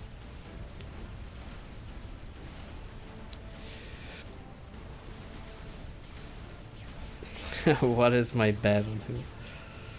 I don't think a bookie would take a bet at this stage. I don't think they would, if they had any sense.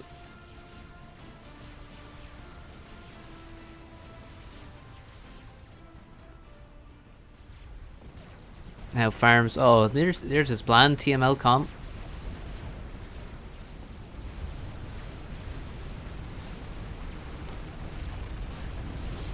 And this is not defended. Aeon in middle, and that means very low range TMD, and he's gonna even kill his TMD. Just survives long enough to finish off the state. This TMD was on 50 HP already, and now all of middle could be killed. This is going down, followed by things in the middle. He's trying to build a shield instead of TMD. Oh. There's some artillery. That's expensive. Blackheart now with Ras. This looks like a spot for a nuke. Like you could fit a nuke right there, I think. Yeah, and that's exactly what he's doing. Nuke planned for Blackheart. He has full T3 economy now and Ras, so the ecoing stops. The T3 Navy will be soon, and well, I guess after he builds this nuke launcher. Yudi decided against building his nuke, it seems. He had one queued up. Patrick is just building tele defense already. I mean, he for sure has air control. Let's see. He has 80 more income. Well, only 54 ASF, but still more than Magno. And yeah, a lot of T2 maxes still. 1.2k income versus 670. Yeah, that seems slightly problematic. Blackheart getting some mass for his nuke. Nice. Much needed. Am I in the tournament? No, I'm not. Unfortunately. Or fortunately, who knows? Who knows how badly it would have turned out.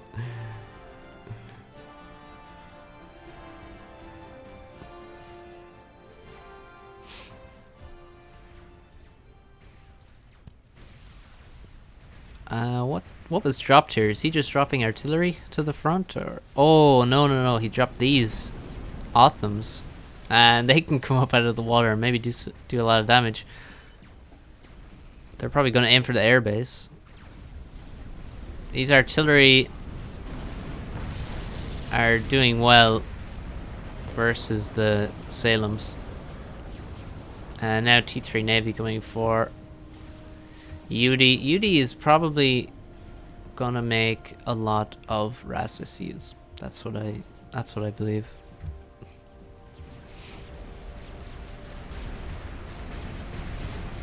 Oh no, they're running in range of T2PDs now. The Salems are gonna die. Goodbye. All the core mexes are now dead.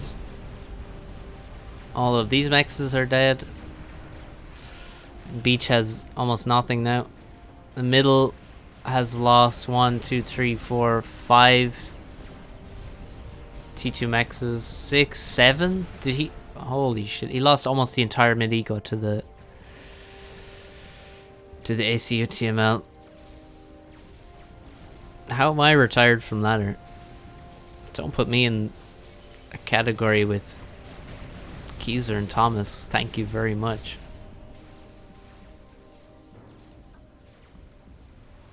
That's a single autumn on a very damaged T2 transport. I feel like this transport is not going to land. Something tells me. Here's the anti-nuke. From Robo, he has to make it again, just like last game. And Blackheart has a lot of assistance on his nuke launcher. And this is really completely fucked right now. 1.4k mass to 778 mass income. Nuke defense.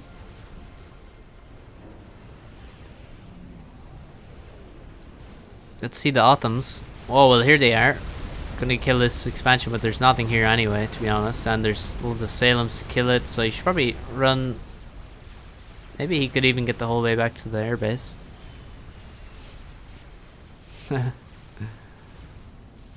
Yeah, I know. From 2007.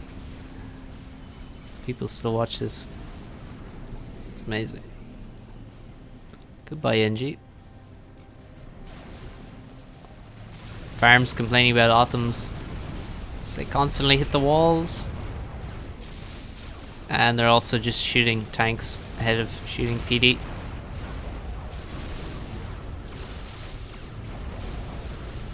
He lost 2 Autumns to T1 PD.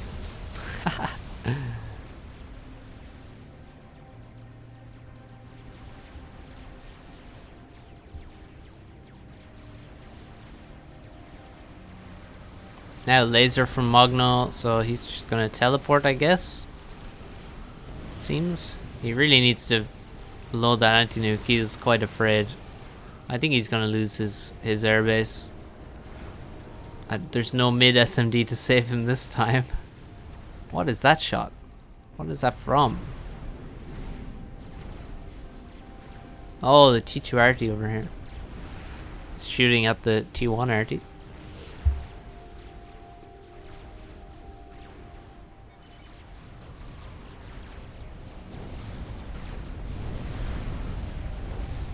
Ouch. Goodbye to the Autumns, killed by T1 bombers.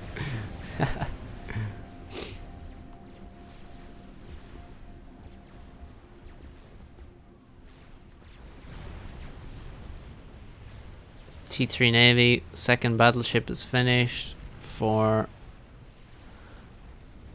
Mr. Gear. Blackheart has a single T3 ship out, but he has a lot of frigates. A lot of frigates. And his nuke has just launched. Where's it going? Surely the airbase, I would assume. Yeah, we got 127 frigates. And 1 laser boy. Robo Gear. Half the frigates, a few destroyers, 2 battleships. So he's not even ahead on Navy really. That's a sneaky Autumn drop.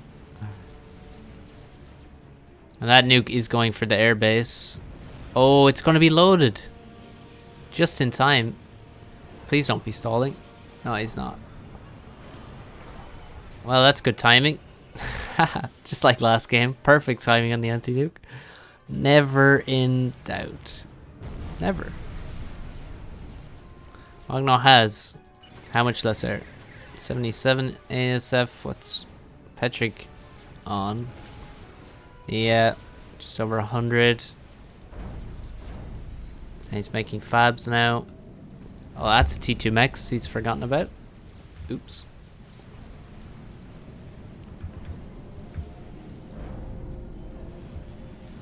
And there's not really much to be seen. I can't even speed it up because my computer just can't do that for me. Well, let's try this. Yeah, not really. Smoother though. And nuke, RAS SCU, the income now, 1.6k to 900.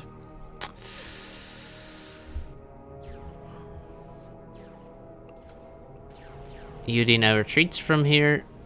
Look at all the kills on these artillery. But yeah, beach is completely destroyed anyway. Mid has been rebuilt, but it's still only T2 mechs there versus all T3 here. Like every single mech is T3. Except the middle one. And now RAS from farms. And we have a we actually have a battleship out from UD. This battleship would probably die versus all of this artillery. They have the same range. That was a nuke launched, right? Wasn't it? Strategic launch detected. Yes. And that's probably going to be for the air. So he's not going to have a second one loaded. And I think air is going to die now. He's loading 2 SMDs and neither of them is going to be loaded in time. I think they'll quit now if this nuke lands or when this nuke lands. Yeah, they're not close. Not close at all. Yeah, look at this battleship, dude. It's already taking so much damage. It's only just barely got through the shield, which doesn't even reveal any of the artillery. Laser cancelled by Magno. SMD. 2 SMDs almost loaded. Doesn't matter though. That's all of his power gone. Or actually most of his power. Somehow missed his T3 mechs. That was slightly misplaced. Nuke there, but I don't think it matters. There's 2 P-gens here, 2.5. That's all. At least he will have another SMD loaded at some point. Oh, wow, this is loading fast. This nuke. I think nukes will win the game then. Should end it. I mean, if they even add... Well, if he gets some hives assisting his nuke launcher, that would be good. And then they can just nuke everything with those 2 nuke launchers. But they're not really even doing anything. They're not even ending the game. Well, Farms is doing something with the chicken. The rest of them are making RAS SCUs, which is not very exciting. I'm gonna check the bracket. So, what game have we not watched? Right, the YOLO and Ajax game versus Evil Drew's team, right? We didn't watch that one, so we'll have to watch that next.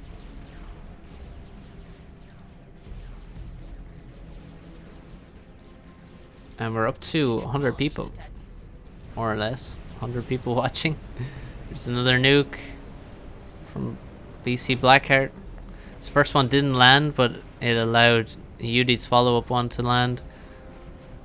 And now he's going to nuke the island, I would guess. Take out all of his opponent's island economy. And there's also torpedo bombers coming for poor RoboGear's navy. And he's nearly just lost a battleship in one pass.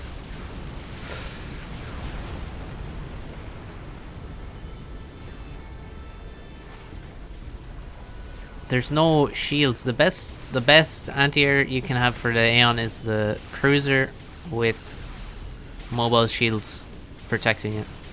Because one mobile shield gives it basically double the HP, so it's very effective. Well, instead of taking out all the economy, he's taken out 3 of the mechs, 3 of the 5, and killed the build power that was here. And Robogear has so many units to get through. And he's gonna be up against air from enemy air player, and also maybe some air units from middle, and maybe some air units from Blackheart.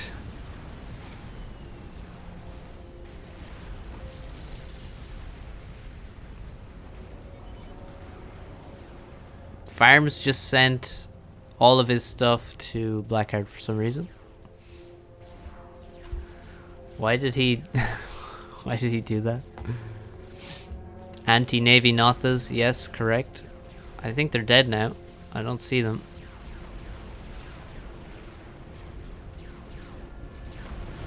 We have 1, 2, 3, 4, 5, 6, 7, 8, 9 battleships already. But the problem is how he has to kill all these frigates. He definitely has more T3 Navy for sure. You have 2 BCs and 2 battleships. That's another nuke. That one from Yudi takes out all the artillery here, and there's going to be no defenses at all anymore in the middle. There's no... Oh, there is an SMD here, but it's not loaded yet. So middle will be nuked next. Almost certainly. That's a lot of ASF wasted by Magno, and of course his production is virtually zero after that nuke. And now that all the frigates are rushing in, I don't think Blackheart wins this engagement. I don't think he does. This is why, yeah, I would have more destroyers. Destroyers are really nice in this scenario versus frigates. They 2-shot every frigate, and destroyers, and they have a lot of torp damage. So you kind of want to use your Destros to hold off frigate attacks like this. But yeah, with all the torpedoes, that's gonna probably clinch this battle. That's a lot of torpedo bombers. And Blackheart has a lot of production now. So not good, not good. Looks like Robo has been given the beach economy. What little there is, and the game has paused. So there's RAS SCUs from Yudi in the North Ocean. And I think the game ended because we have... oh, how did this die?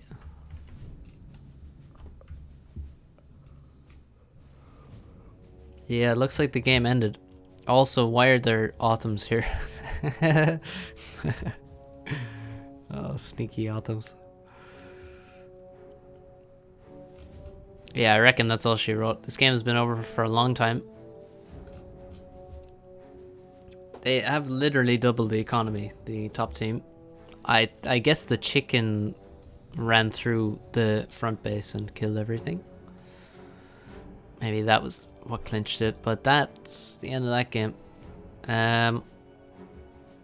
So we're going to see, yeah, we have to watch YOLO's team versus Magno's team, right? No, versus Evil Drew's team. That's the one we missed. That's the losers bracket game.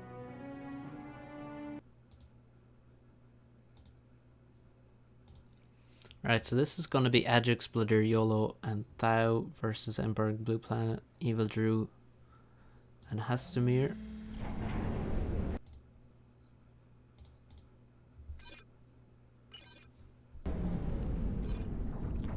Right, so it looks like the same setup again. Thau's on air, Blooder on beach, Ajax in middle, and YOLO on rock.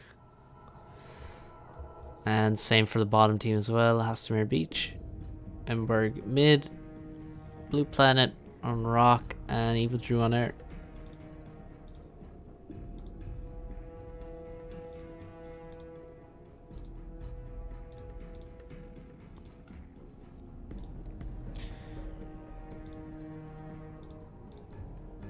Alright.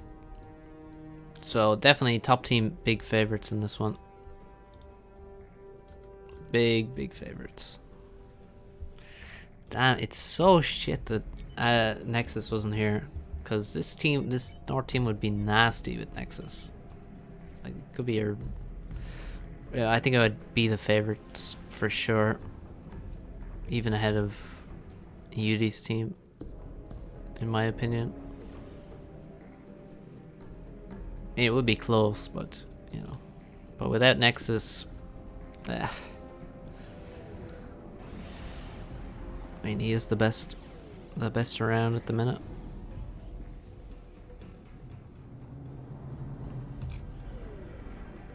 So, is Hastamir gonna try and deny the drop from YOLO? I think he might be trying to do that.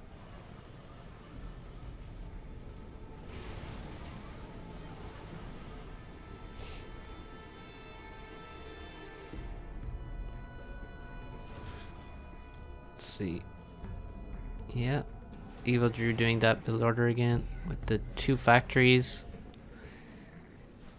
He goes so low on P-gens at the start. Oh, bit of a stall there, but not much. And he doesn't rush the Hydra either.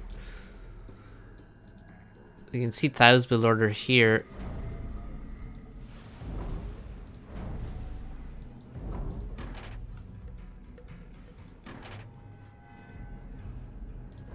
So he's already started upgrading a mass extractor. It's gonna take Evil Drew a little while before he starts making one, because he's just not going to have any power to do it. The Ajax makes a lot of scouts again, Aeon scouts. They're going to run across the water and break all the trees. And yeah, Evil Drew actually lacking power now, being given some by his beach player. Oh, that's going to hurt. He just gave away power as he's trying to make a transport. He needs to ask for some back. Oh no. This is why people don't give resources. Because it fucks them. YOLO says a lol in all caps because he spotted the transport. And he's gonna kill that transport and he's gonna drop.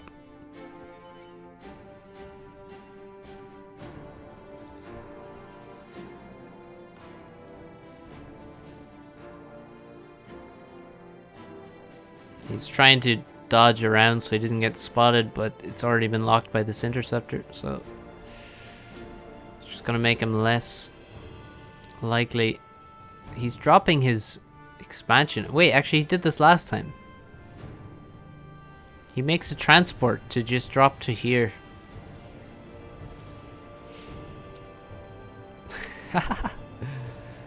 Wonder if the bottom team did even one sandbox. No, probably not. But I don't know who sandboxed for this tourney, to be honest. Doesn't look like there's anyone is doing some crazy sandboxing. Why do you rush your transport to drop this? Why? It's so close. Alright, YOLO drops his island. Have a bomber. That's not going to kill that scout. That seems unlikely. Oh no, he's going to get him. There goes that scout. Nice. Dealt with. Oh, the Tham would have got it anyway. But the other 2 scouts are getting through. Look how... Get him, get him. Oh. So many opportunities to reclaim this scout, not taken.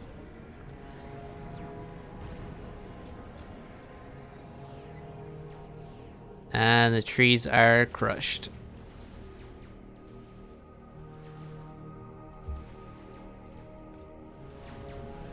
Let's speed up a little bit, I think.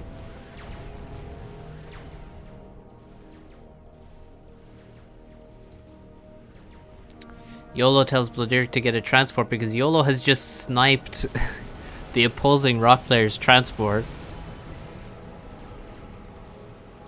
Blodir has very little air though. Well, he has 3 inties actually. They were hiding.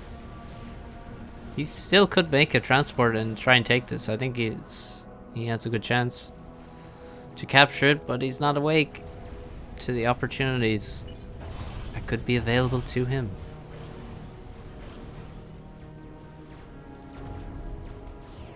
He's just not interested. See how Ajax versus Emberg is going.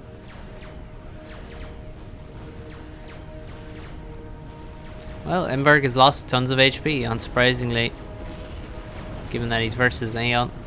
I mean, he does have Aeon himself, actually. But Ajax has taken very little damage. So, transport from Blue Planet.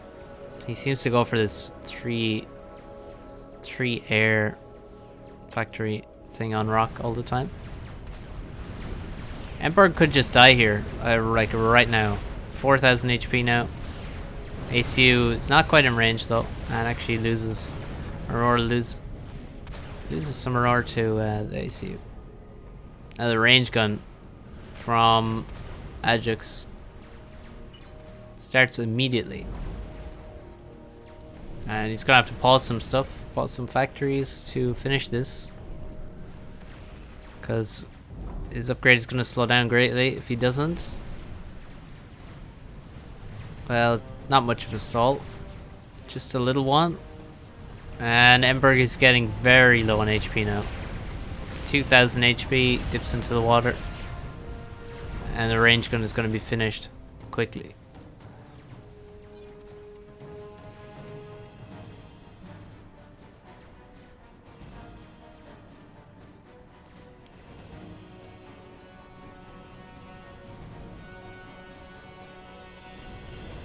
Speed gun coming up next.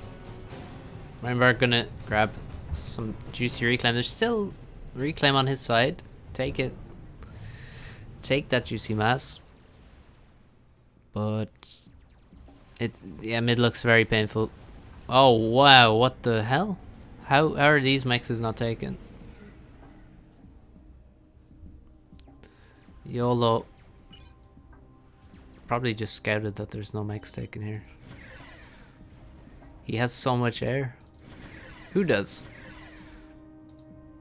Blue Planet, I guess? Wow.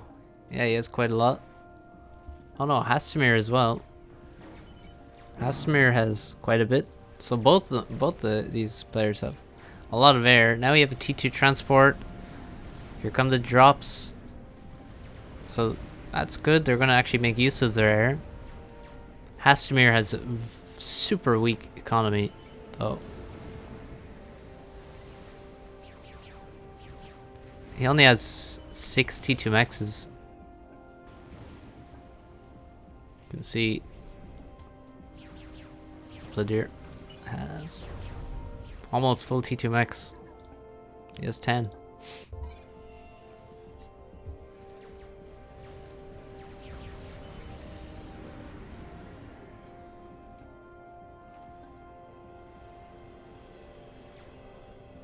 Ajax pushing the middle, and he has the double gun. Emberg's making the gun in the water, so making some kind of gun. But the speed gun first.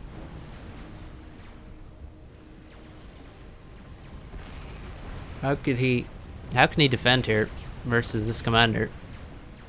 Now maybe some T2 air snipe from the rock player on Ajax could be possible, but they're gonna need to get Ajax lower to make that happen. The T2 transport gets killed. Bladier has actually made a lot of his own air, and he's gonna win air against oh, and the Swift Winds are here as well from YOLO to help out and win, and it's 2v1 in air now. Hastamir's out of position, and the first transport's gone down. That's a lot of mass. I mean, that's probably full, so that's like 16 times 50 mass plus the transport cost. That's expensive. Did no damage, lost him all of his air, and his transport's going to get spotted as well. And it's a goner. So much air from Bladier, honestly.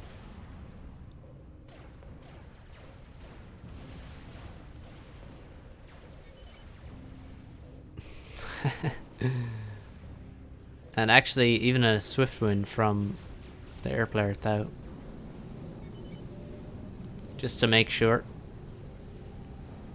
T3 P-Gen is finished. Evil Drew has Ras, and he's going T3 now.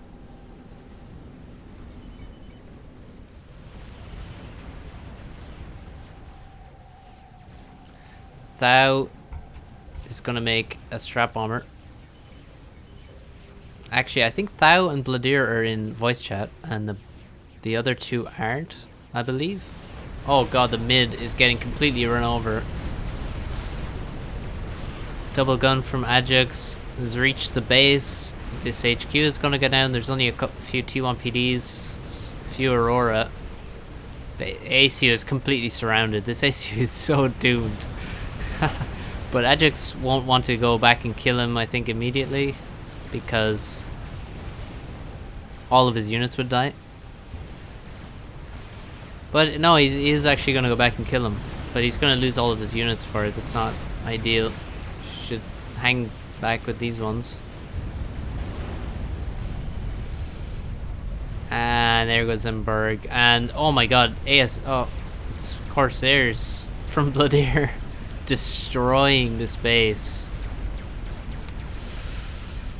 Damn. Who said T2 air is useless?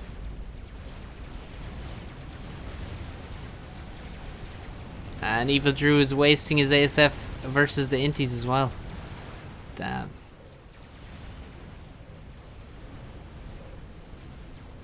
And Bladir is actually going straight to T2 Navy right now, which is pretty quick. And he actually managed to get, he has T3 mechs and full storages. So this is pretty nice from Bladir, honestly. To have that eco and also be doing all this damage. And he does leave decent reclaim over this, but surely it's worth it.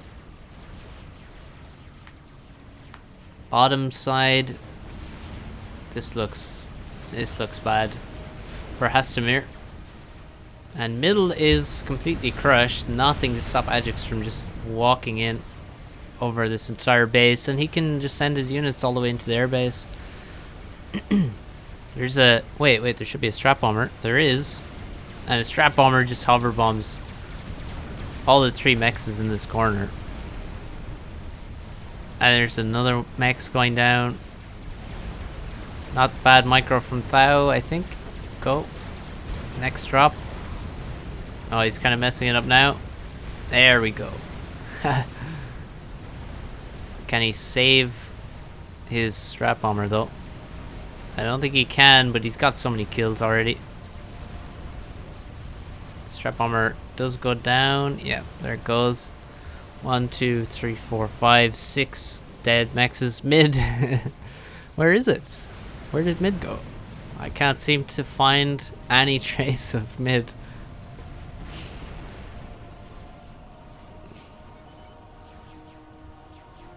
So RIP.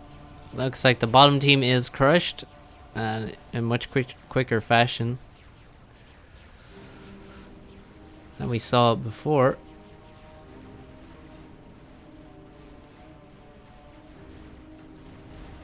And air is pretty even, but I think maybe slightly more.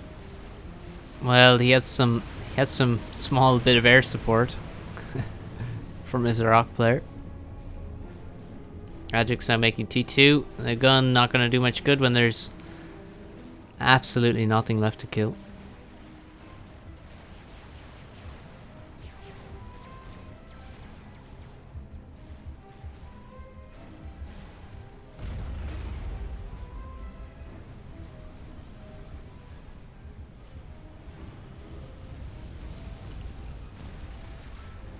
So T2 Navy out.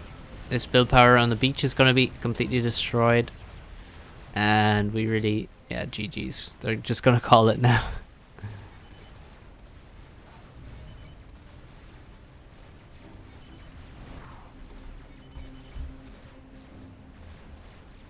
You guys knew the strat. The T2 air strat. The drops. But they didn't know the mid crush strat. Ajax now begins ecoing in his opponent's mid base. As you do. As you do. Kills the entire rock base with Aurora.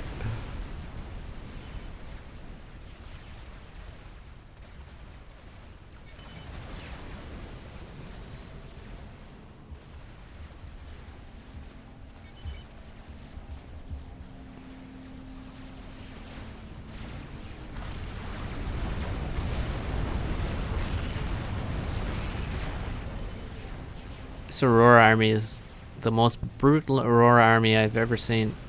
They already killed the entire rock and mid base. They must all have veterancy. They all have multiple levels of vet. Oh, they're gonna walk into T2PDs though. And Evil Druid just refuses to quit just yet. There goes this Strap Bomber. Off the map. And Evil Druid loses his air as well. Miss Microed. He does have some pretty nice ASF production, has to be said.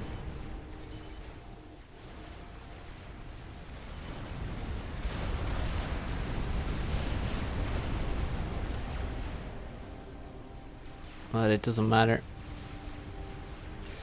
So, time for the next game. What's up next? We got Magno versus Magno and Robogear versus Ajax Bloodairs team.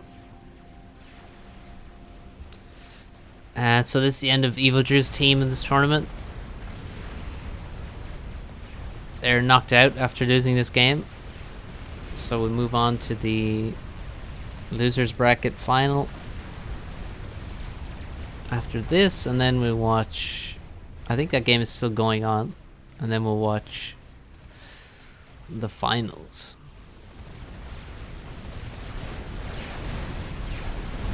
And this battery of shields just holds everything.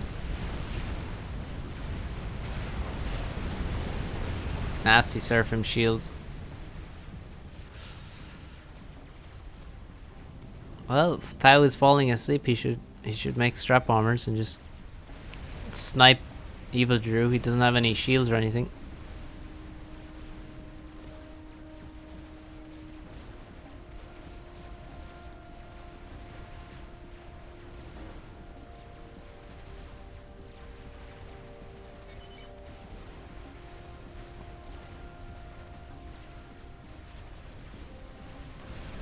Look, he's still holding. There we go. Finally, one or two of the shields goes down. And then they all pop back up again. You just hold anything. Yep. Damn. If he had like one artillery, he could be killing so many of these already.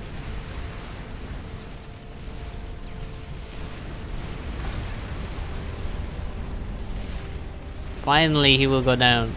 Or not. No, he will. Very soon.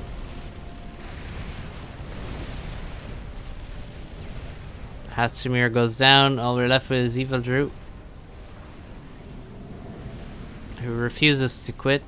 But we have a bit of an invasion on the rock position. and some Aurora over here as well. So where are the strats? Where are the strap bombers? Oh, here they come. I see them all under construction. And it's decent. We'll see.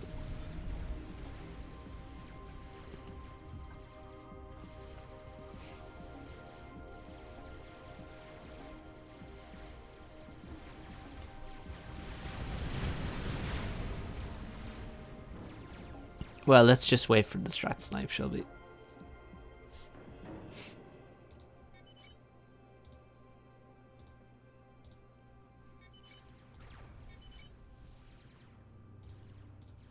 Alright. And set up the next game in the vault. Although I think it's still live, isn't it? Oh.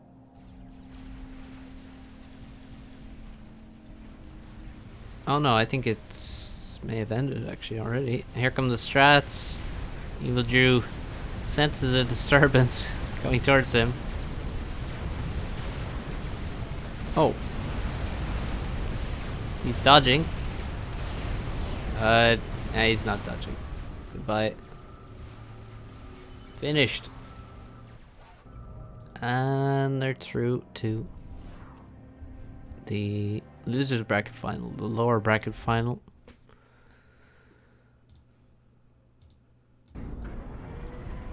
All right.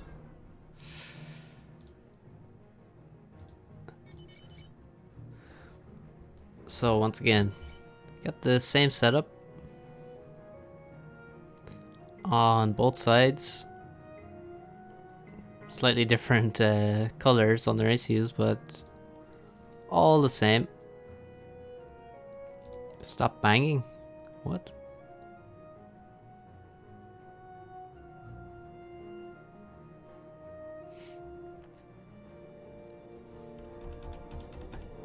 Alright, Ajax sending out those Aeon Scouts again.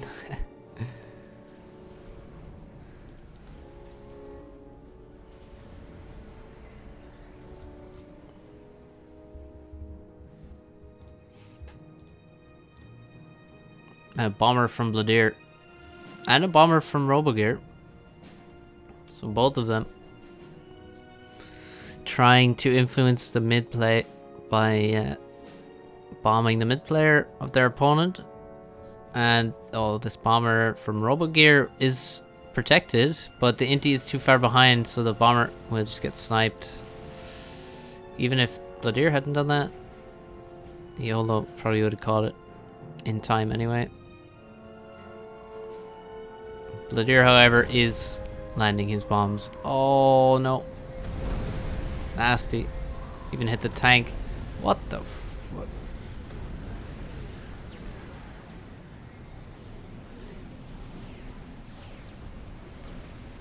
And there goes the bomber. So, some damage done. Not bad.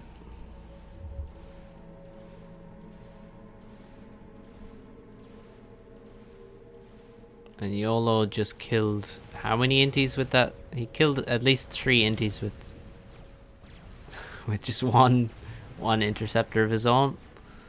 Not a bad trade for him. Ajax taking some damage from the Zooey, but the Zooey's not microed and gets killed by the ACU. And now Bravo is just going to take free damage versus the Aurora for the foreseeable future.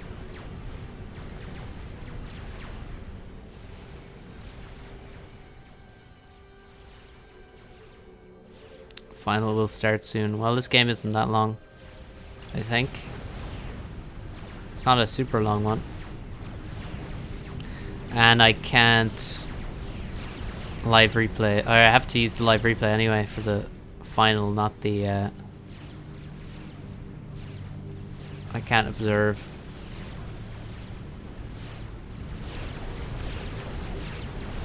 Well, Bravo losing HP, but Ajax losing even more. Ajax with a lot more units here. And he's gonna hide in the water now soon. He's taking out all these units of Bravo, and now Bravo has almost no units. And now Bravo is almost below. Oh, that was a nasty bomb. 9 kills. 9 kills, and Bravo has 600 HP. 500. Ajax is just above the 2500. So Bravo can't even draw, actually. Oh, the bomb landed. Did you see that? Holy fuck, he just ground fired. He ground fired Ajax. So Ajax ground fired Ajax with the bomber. Ajax went to 2400 and something HP, and Bravo immediately control K'd for the draw.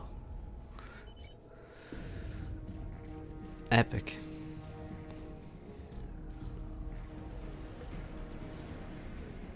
And now Robo gets double base. But then So does Bladir. But Ajax is removed from the game. That's pretty good. Mid was not looking good there at all. The coordination. That's what we all wanted to see. The high level teamwork. And that was pretty sick. Now bombers from Bladir. Coming for mid. Tourney will end before Seton's prime time.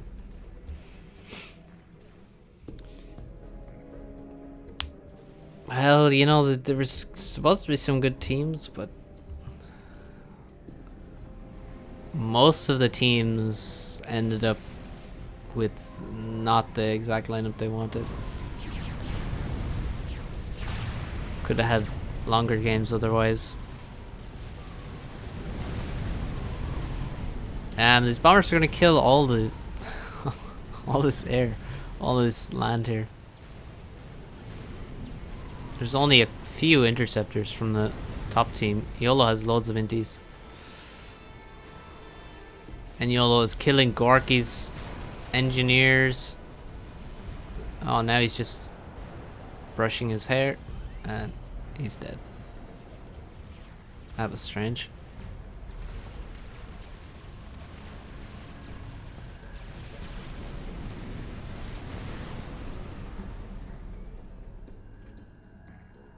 So it's all about the robo carry, and he has to carry versus Bladir. That's going to be tricky.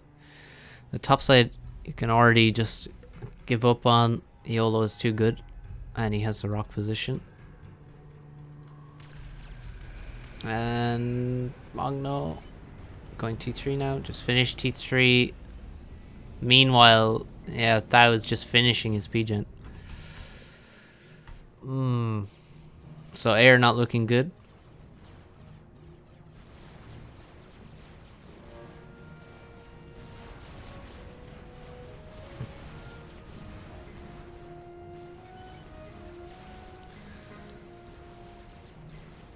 Let's see. Is there... Yeah, the final has started, it seems. So we'll go see it soon. Let's see how this develops. Oh, strap bomber from Thao again. Ouch. There goes 2 T2 mexes, and now coming for the air mexes.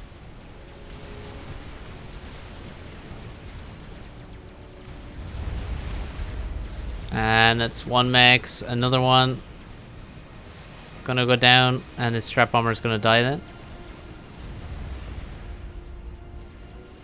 But Thao's gonna win air on top of this. And Bladir has a lot of inties around. He's gonna waste them into the SAM, it seems.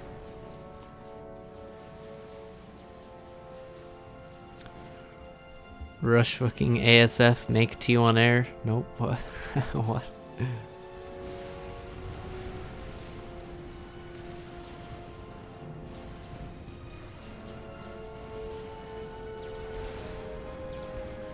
Well, this strat did, I think it did enough damage and also made it a lot easier to get air control. So we should see another strap bomber, I think would be a good idea. Or... yeah, no, he could make another strap bomber for sure. Maybe go after the island here. Or... yeah, I think you want to really bomb. You want to bomb Robo Gear because he's the guy who's gonna have to carry the game. Bombing Beach is not gonna be as useful because YOLO will win without any help. So you want to help the. You want to help against the guy who's actually gonna.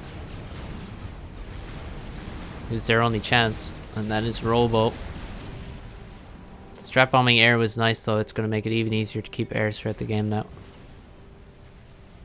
Second P-Gen halfway. Meanwhile, 2 P-Gens finished. Oh, he's making solaces. I'm not sure why.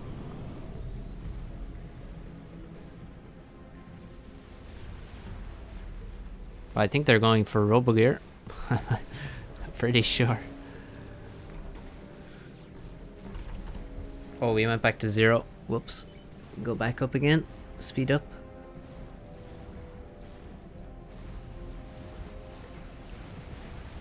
Very little storages for Thao, but he already has T3 Max. Magno does not. Here comes a Solace. Oh, cheaper ASF bait. I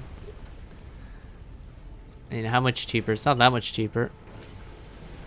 Yeah, I mean, it's slightly cheaper.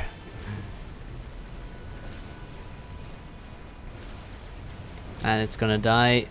But again, ASF's... Oh. Yeah, this one ASF got away. Oh. Yeah, there it goes.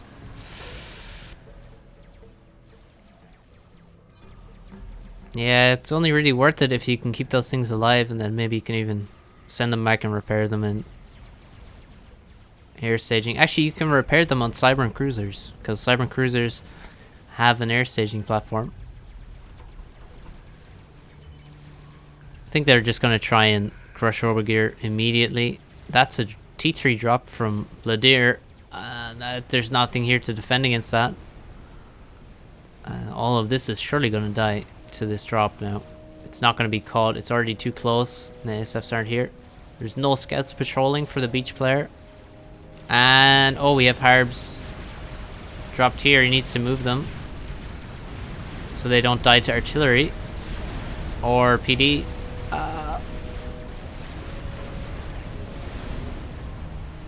And now Strap Bomber killing mexes. Oh, it gets taken down.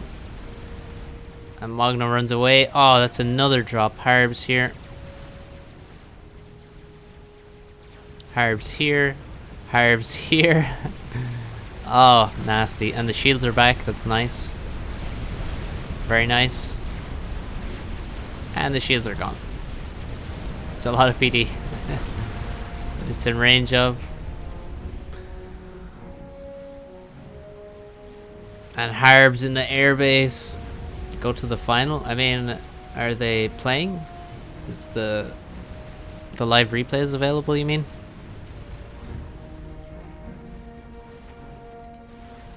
I mean, this game is almost over. Very nearly. We're seeing some nice crushing action. Look at this.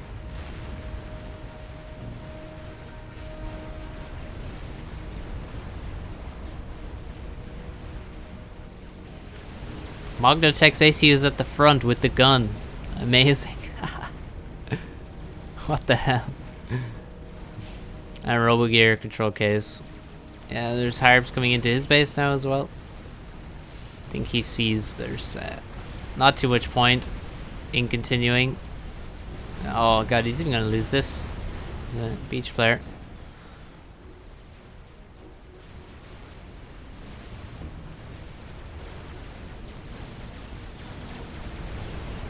Alright, well now that Robogear's gone, we can leave this game.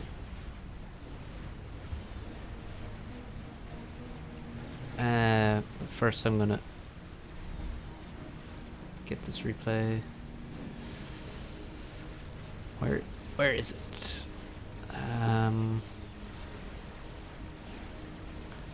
What's the game called actually? See, I can't sort anything in the live replay tab, which is annoying. Like, very annoying. Seton's Tourney. Watchable in 1 minute. So it's not watchable yet, guys. Thanks a lot. Look at this. Final available. Stop lying. It's not available for 50 more seconds. Well, that was pretty brutal. I loved the ground firing bomber here that killed the the ground fire bomber onto Ajik's comm, and then the control K.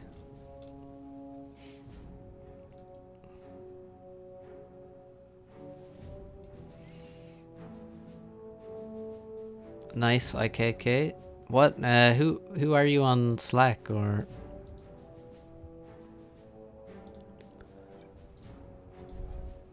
Okay, I see you, Slow. You don't need to caps lock me.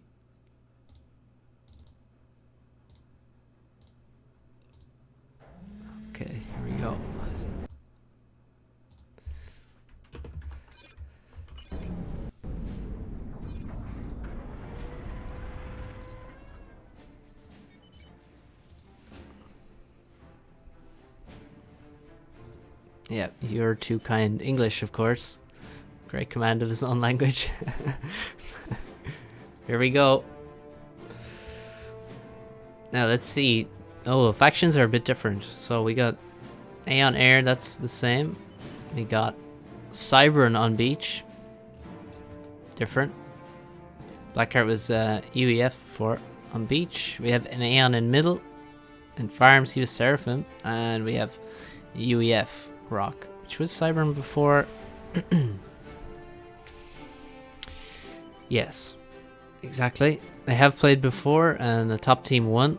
As in the first round, top team did a lot of T2 air drops and also some T2 bomber stuff and crushed fast and hard.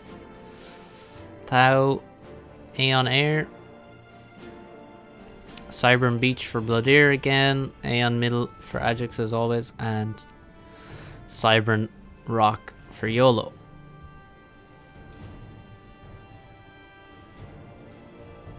This game is already good. Oh, a lab from Ajax.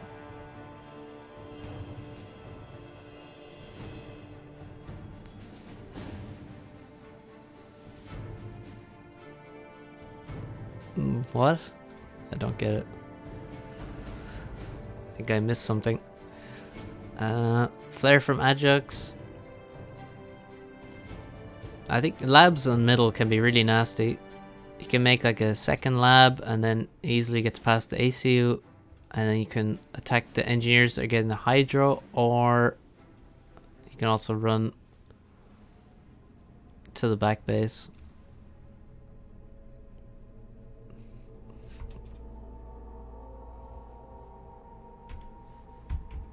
Oh, Blackheart said, is it loud over there? Yeah, I don't get it.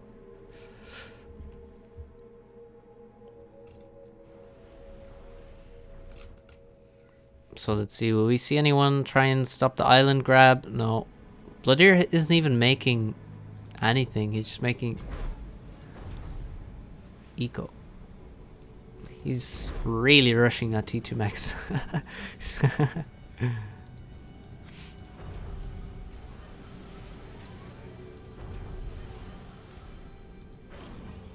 He even delays the hydro to do it. That's pretty weird. Pretty interesting. He's gonna have a super fast T2 max. See, Blackheart didn't even... Oh, Blackheart's making a lot of air, a lot of assistance on his air factory. So that's why he has no upgrades whatsoever. YOLO is not making a transport. He has... See, he has a scout, so he knew that there were some air cancer coming his way. And he already has now 3 inties. And so, oh, you see, if he caught that intie, it would give him a huge advantage. But he hasn't. So there's still the danger while there's these interceptors around that he's going to lose his transport.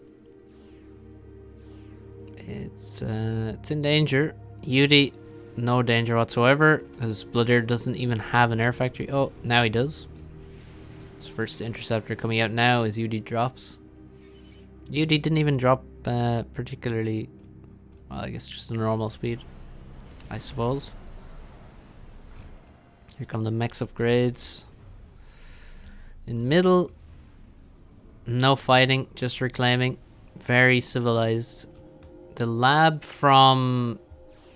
Oh, the lab is dead. Oh, it must have got reclaimed. Yes, it must have got reclaimed. No, wait, here it is. I think that's the lab there. Which got killed by one of these tanks along here, probably. Or maybe these 2 labs were dispatched to kill it.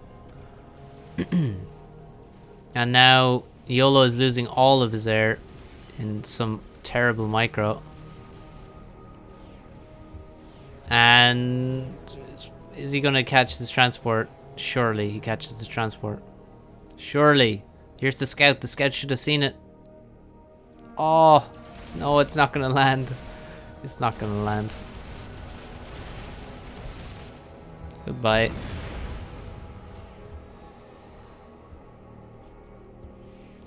Lab that leaves 28 mastery claim. Yes.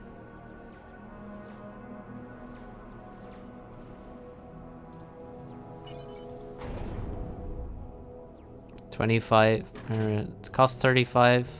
Commander under attack. That's 80%, right? Didn't get overkilled because it got killed by labs, probably.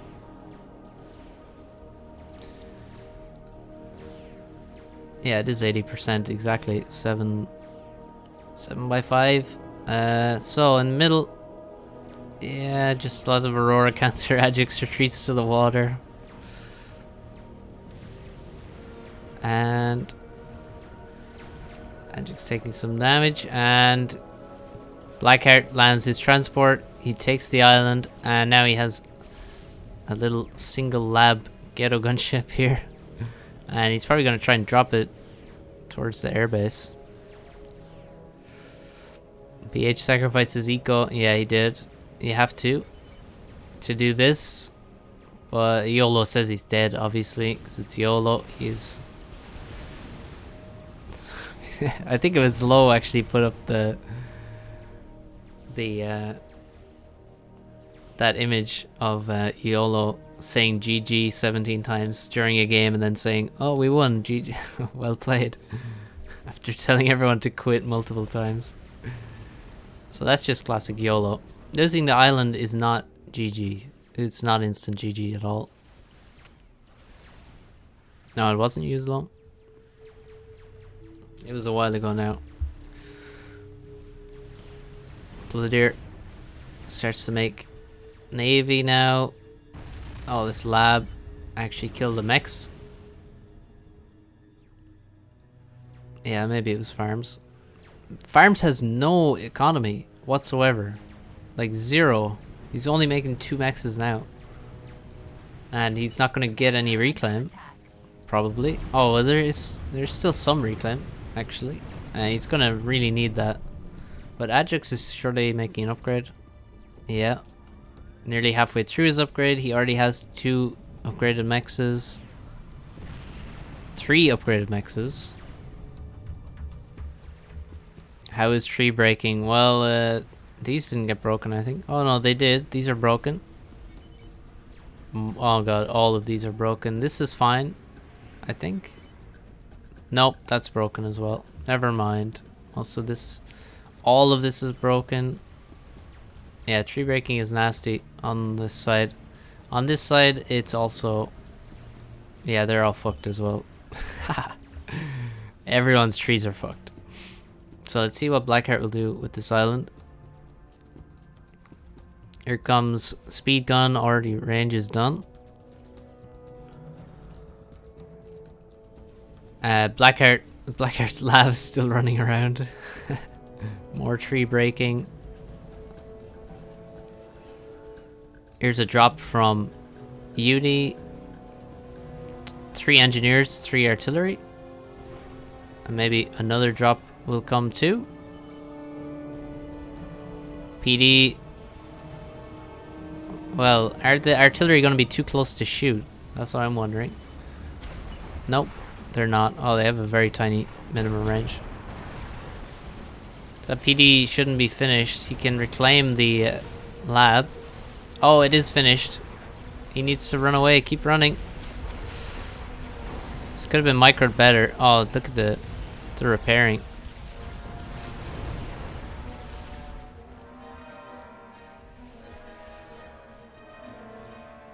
Bombers from Blackheart, probably aiming to kill maybe some engineers that might want to build here.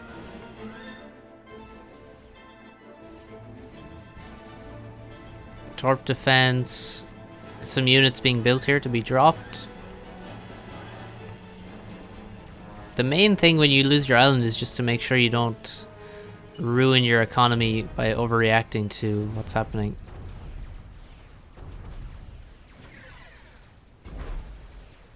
So this is good. He has all this production, way more production now than Blackheart does. Oh, Farms is no upgrade. Wait, did he cancel his upgrade? He did. He was making the gun. And he actually got some power from his air player to make the gun, but I mean Ajax was so far ahead. And he now has double gun marching forward. He doesn't have very many units with him. Instead he has a lot of T2 mexes. Farms has a virtually, well, he has very little. Oh my god, he has a T2 air factory. What the fuck?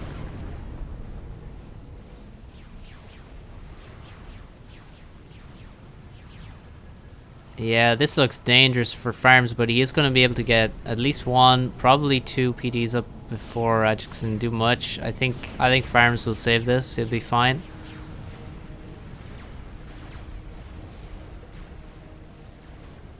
And Ajax will have to find something else to do, because I don't think pushing here is going to work. Farms is so low though. Imagine if he killed Farms, if there's like one T2 bomber killed Farms, killed everything around here, including the build power and all the units, and then Ajax could just crush for sure. That would be sick. Oh, Corsairs coming after. That's quite strange. Just completely unprotected Corsairs. There's actually already an ASF out, so that's gonna quickly kill. Oh, there's multiple ASFs out, so that's mass donated. And it didn't land in the water, so he gets more mass. Yeah, that was wasteful. I mean, imagine, like, the Corsairs, he could have killed Farms. He could have killed Farms, all the build power, all the units. Then there's two T2PDs, and that's all to defend. Ajax walks in, walks over the HQ, the power, everything. Two PDs can't stop him. He can even probably hit over both with overcharge. Damn, that's so bad. That's like, instead he kills like one T2 Mex over here. Why? Why? That's depressing.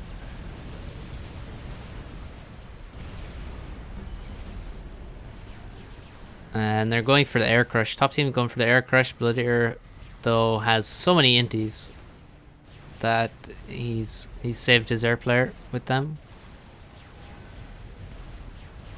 Maybe, maybe not. Maybe not. There goes the ASF.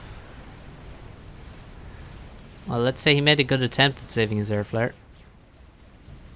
Yeah, this is a huge missed opportunity. All of front could have been crushed by those Corsairs.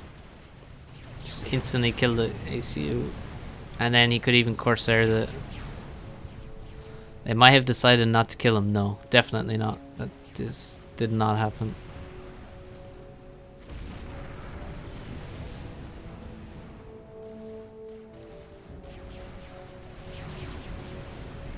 Ajax making the shield now, so he still wants to go.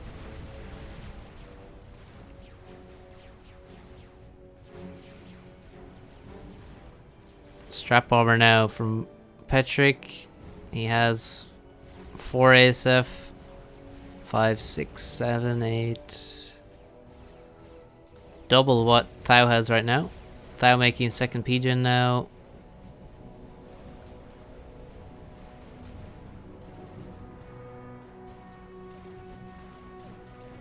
And the strap bomber is spotted. It's locked. Can Petrick protect them? No, he can't. I don't think so. I think he's going to lose his strap bomber. He's going to kill a lot of ASF for that, but he's only going to get one drop.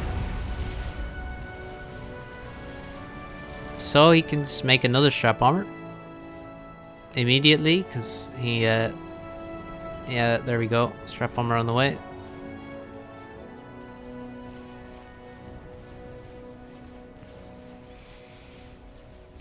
Ajax making Navy in the middle to help the north side. YOLO still hasn't got his island back. I don't know when he plans to attempt that. Did YOLO ruin his economy though with this crap? Well, he has similar eco to Blood, and UD is far ahead. This shield upgrade is taking a long time. Is this the final already? Yes, it is.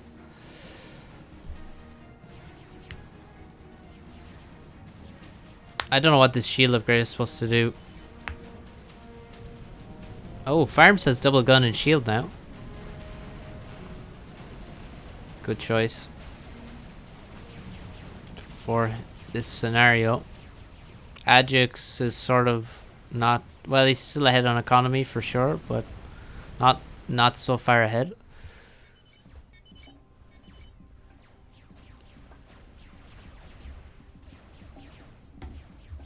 Blackheart, is he making a T3 Max maybe? No. No, he needs to focus on his navy. He has enough frigates right now, but there's a lot of production here. A lot of production. Wonder will he upgrade any mexes on the island? He has invested a bit to defend there. Oh, something just... Oh yeah, that's the strap bomber gets killed before it gets anywhere. So Thao doing a good job of taking out the strats before they do too much. There have been 2 strats and they've killed 1 mex. Now they have allowed Petrick to continually kill Thao's ASF. So that's definitely still an advantage. But they haven't actually killed many mexes for him.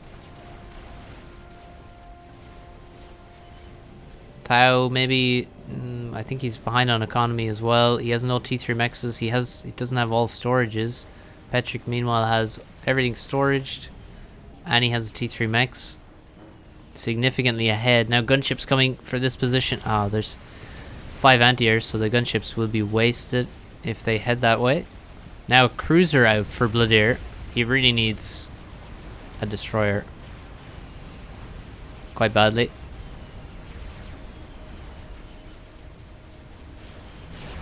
Heavy shield for Ajax, yes. And Blackheart actually with nice Cybern frigates pushing and going after the naval build power. Farms is pushing as well with his shield, first shield and double gun commander. Ajax has no assistance on this upgrade, so he's going to be stuck in the water doing nothing for a while, or he has to cancel a 3/4 upgraded heavy shield. That's there's no good decision there. There's no good option, only a bad option. Farms is crushing everything with his Aurora and mixed with the frigates, which just killed the cruiser as well.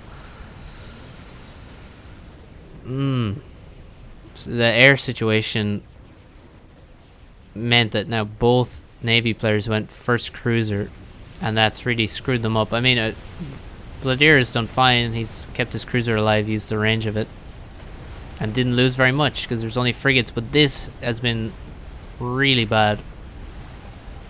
He should have 2 destroyers right now, but instead he has just 1 and a cruiser which did almost nothing.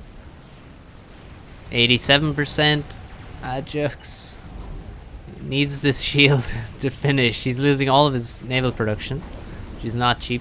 He's going to lose all of these anti-airs. His units are continually dying, and now he's getting torpedoed by Farms. He has to get out of the water. I think he could even die to mercies because there's a T2HQ right next to him. If he comes out of the water, he could get mercied so easily. He's losing some HP, but it won't matter too much because, well, he'll have the heavy shield very soon.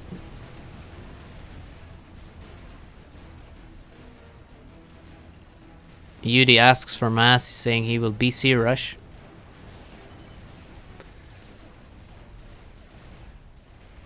And just like that, 25,000 more HP. And he can come out of the water. This was very painful.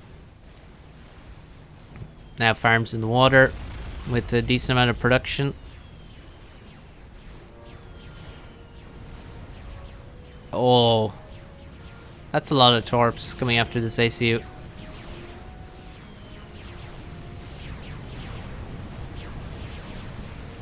Oh no, he's stalling. He's losing a lot of HP.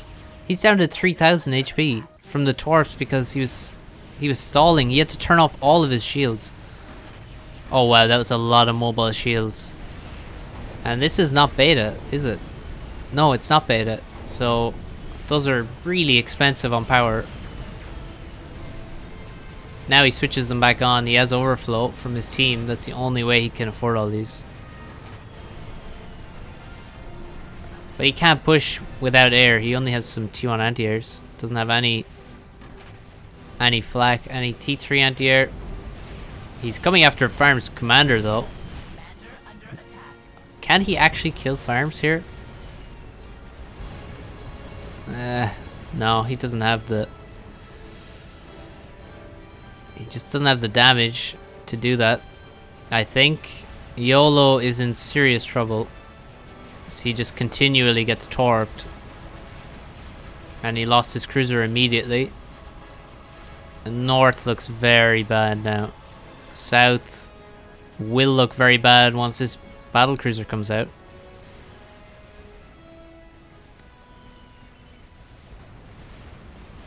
Air fight. I think Tao has more. Tao can fight this for sure. He definitely has more. And he was just getting chased by less. 26, 22, winnable. Although I don't know how good Tao's micro is or how bad it is.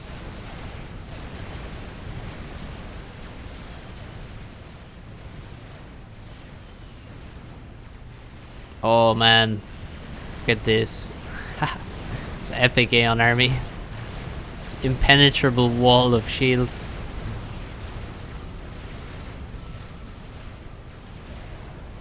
Ajax and Farms fighting it out. The shielded double gun comms. But Ajax has a better shield. Tao, win air. It's time. Start crushing. Blackheart has 2 T3 mexes. Making his third. He's getting pushed back now. And he has... Yeah, he has T2 Navy. Farms gave away his Navy. And yeah, Blackheart just going to retreat to his base now, it seems. The battle cruiser comes out for Yudi. YOLO saying, well, maybe win North. That would be... I mean, they have to win North. They have the mid player and the rock player in North. Oh my god, look at this. See, the shields just don't go down. So... this is so crazy. Crazy Aurora army. Most of it is shields and then some Aurora. YOLO asking, win top or I eco? I think, well, let me see. Let me see. The air. Got like 50 ASF versus 40. Win air and crush North. That would be... I think you don't want to make the torps yet, really. You want to wait until after you win the air fight to make the torps. But... yeah. Yeah, this is the final fun. It says in the title. It's pretty clear cut title there. So, well, the Aurora army is moving forward. He can't... I mean, there's 2 destroyers here. There's only a destroyer and a cruiser, so... I think it's kind of a suicide to send this stuff in. There's a lot more frigates for Blackheart. So, I think he's going to lose everything here, actually. If they fight here, it's going to be bad.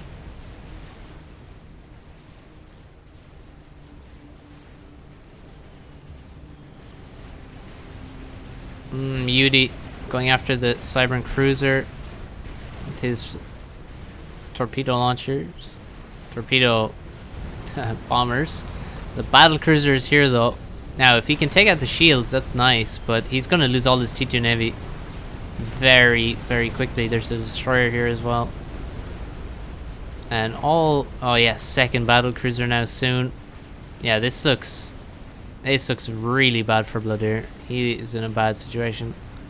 No T3. And now they're forced to take this fight here, which is not a good fight. There goes a cruiser. This can't win. Actually, all the fucking... Look at all the dead frigates. That's fine. That's pretty nice, but all the shields are dead. The shields were what made this look remotely scary, and they're all gone now. There were so many shields. You had probably 20 shields. And they're all dead, and they're not going to be replaced. Thou, make the air fight. Do it. Do it. Get your ASF together. Get your ASF together. And just win the fight. You have to know sometimes when you just have to do something, or your team is for sure going to lose. So here we go. It's the air fight. Now what's the micro going to be like? Oh, I think the numbers were very even here. But I'd like... Thou's micro is pretty good here. I think it's quite good.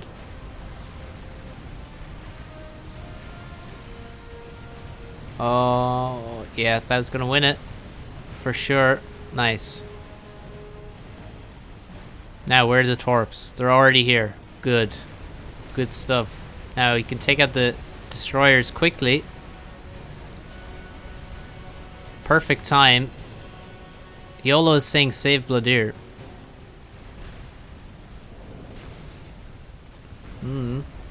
Is that the best choice? Or can they crush the top? I think maybe he's right that they should save Bloodier. 1, 2, 3 destroyers still here. UD sending torps to the north. Oh, yes. Look at this. Nasty. Petrick losing a lot more ASF when he didn't have to. That's a good play from Thou there. Now, if we look at economy, though, you can see why Thou is ahead on air. He has nearly 100 less in income. So that's another hurdle to overcome. He's going to have to really make up for that and win a navy very quickly. Oh, yeah, this is going to be hard. Blackheart has T3 commander. And we're going to have harms. And I think that's going to be too much. That'll just hold the... I think that'll hold north easily. Barring a lot of torps.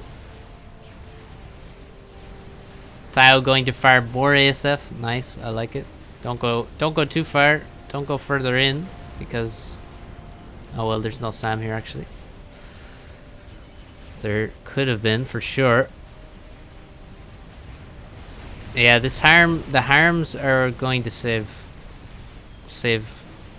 Blackheart surely, and actually all the navies run out for YOLO already, and he's still not taking this. Still like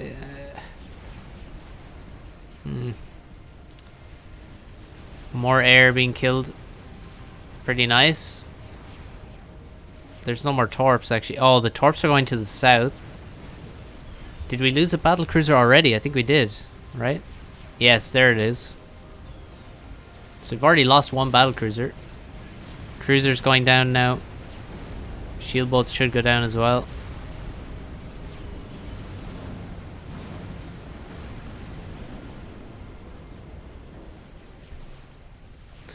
But this is mass donation here for Blackheart. And he's going to go T3 now. Because he doesn't need to make more T2 ships to survive. He already has enough T2 ships at the front. You can see he's winning these battles versus YOLO.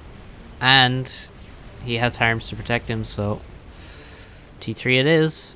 Oh, this could be nasty though. Look at this. I mean, these T2 ships could come and attack the middle and also the rock position.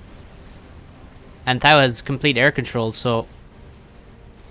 Oh, look, and it's stealth, this attack. It's stealth.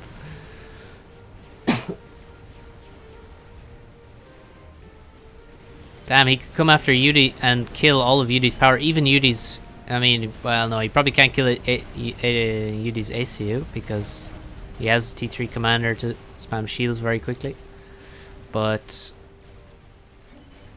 yeah, now the battle cruiser is going to come over here, and the battle cruiser would be able to just clean all of this up. But there's retreating without doing anything. That's sad. Doesn't want to waste these units to the battle cruiser though. You feel like he could have done some damage.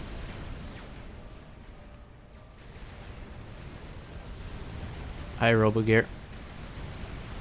Wasted torps here. YOLO's getting pushed back. And now there's battleships coming. T3. Yeah, the north is fucked. It does not look good at all. I don't know what Farms is doing, honestly. I'm not sure. Is he just giving mass to his teammates, or... Yeah, sending mass to UD.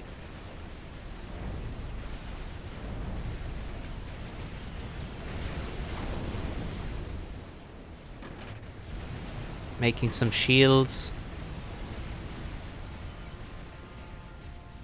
YOLO asking should he drop T3 com. I say yes, because this game is looking bad as fuck right now.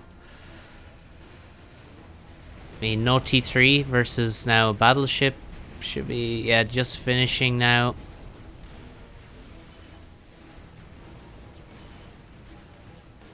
And YOLO realizes he's finally sending a single T2 ship to kill this island. I mean, why is he not taking back the island? That's really a problem. I guess he was busy at the front, needed his T2 ships there, but still. It's 5 mexes.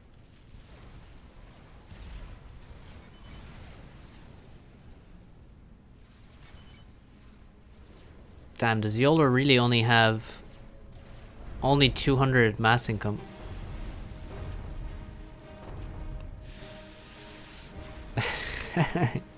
Yeah, Robogear, nobody likes this. Everyone watching actually is disliking what's happening.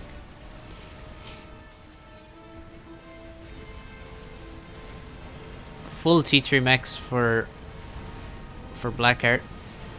Once he finishes this last one. I mean, YOLO is so far behind now. Bloodier sending mass to Ajax. Sent loads of mass. Jesus. So much mass. Well, he has a battleship. And UD has precisely 1 battlecruiser. And the rest is just shield boats and some T2. Second battlecruiser about to finish. A lot of torps. So maybe Bloodier is the guy who's going to carry this game. Topside, it just looks so bad, and he needs to drop here and kill this. He also needs to send a frigate over so he has radar.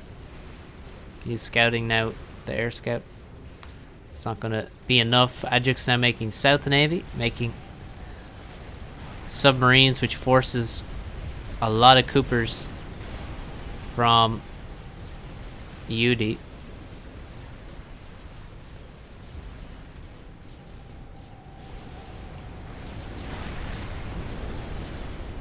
Save the torps. No.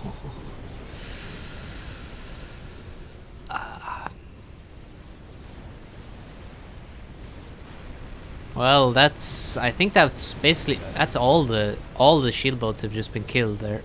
He didn't go after the cruisers though, so they're still alive. What is all this dead stuff? I don't even know what boats those are. Are those submarines? I think they are subs. And shield boats, perhaps. So Bloodier with just the 1. YOLO saying they will have a nuke. They have a nuke, or they will have. Yes, there's one. Just finished. From Petrick. Let's see the air. 75. To 100. Once again, Thao has more, but he's not winning air. You gotta take the advantage when you can. And he's also behind on eco, still quite far. So the top team, they have a big eco lead right now.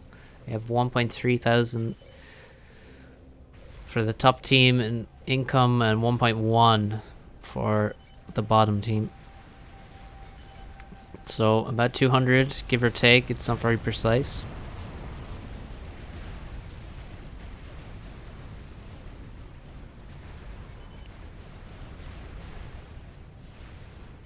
YOLO saying, I lost this game. Game is definitely not over. Where's his T3? Why is he not making T3 Navy? What's he doing? Well, he's making strategic missile defense here, right on the edge. Please build a shield. Please build a shield. And why is this still not killed? That's a transport. Blackheart has now two battleships before there's any T3 Navy. Only now is the first battleship being built.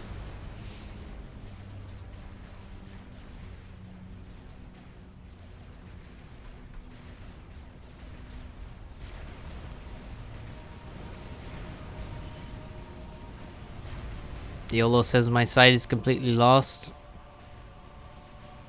Correct. Correct. He has less mass income than the beach player, and he has less navy than the beach player. That's a pretty definite loss, barring some miraculous airplay. Where's the telly? Where's the cancer? He should have dropped the T3 commander. Should have tried to do something. I don't know. Maybe he can go telly. Maybe he can hold on. It's difficult. I mean, there's two battleships. It's... How is he going to hold on there? He's now dropping his commander to the island. He's going to finally retake the island at minute 28. That's something. But it's not even... It doesn't even have any Blackheart's economy there. He didn't upgrade anything. And Blackheart's starting to make harass SCUs. Even before UD. Guess UD is quite busy versus Bladir.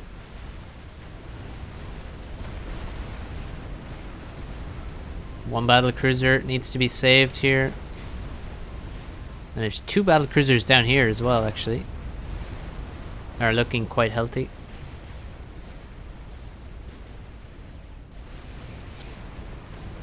And the shield boats are here to defend. Ajax is losing economy at the front of his base. What does he... Yeah, he has T3 Navy now. There's still chances for the bottom side, but Farms is also going to help the south side. And he has almost full T3 economy. So Ajax is not going to give too big an advantage, really.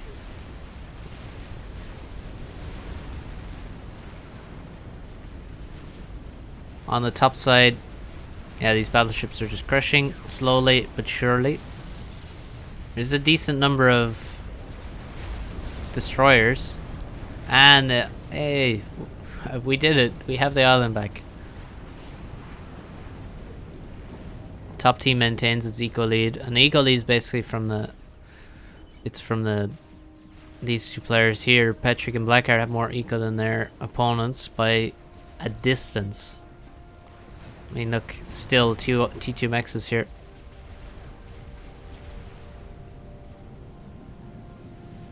Well, the nuke, the SMD is loaded in time. Where is this gonna go? Let's see. Oops. UD also has eco. Yeah, but I mean, UD has his T3 eco. Bladir has his T3 eco. But he's not like... I mean, he's ahead because he has the rock, you know? It's not like he's the beach ahead of the rock player. That's... Oh, no. Oops. Well, here comes the nuke. So... Oh, it's coming for Bloodier.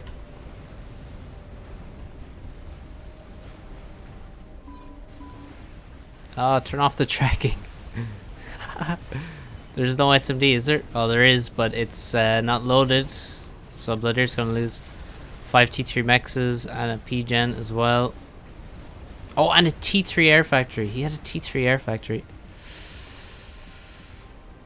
Damn. Over here, we now have 1, 2, 3, 4. A 5th battleship arrives. There's only 2 here. He's not even making more. Oh, there's one over here as well. Yeah, this is nasty.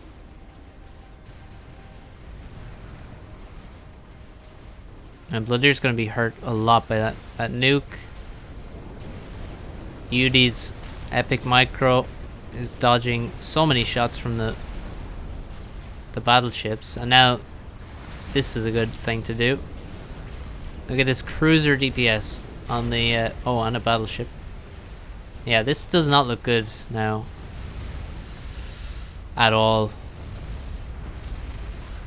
Yeah, this game is... Oh, it looks doomed. It definitely looks completely doomed for the bottom team now. This battleship is going to go down.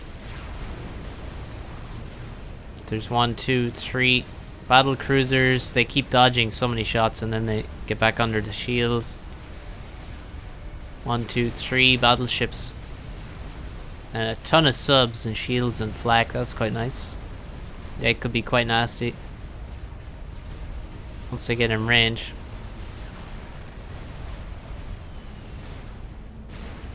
There's another battleship very low on HP. Torps are getting killed.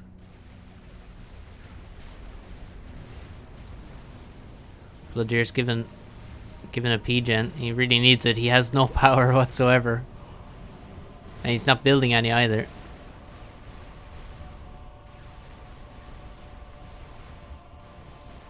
On the top side, 3 battleships versus...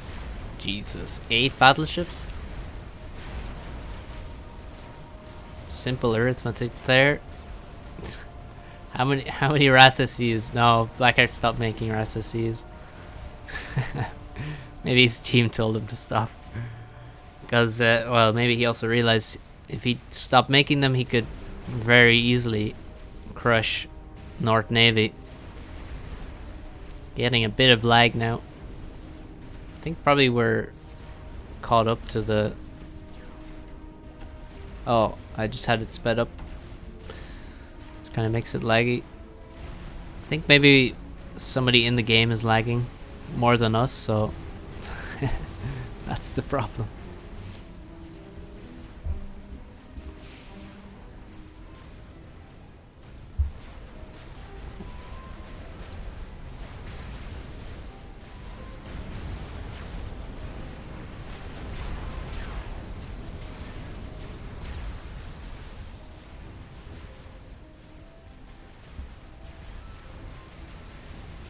Look at all these low HP battlecruisers getting saved.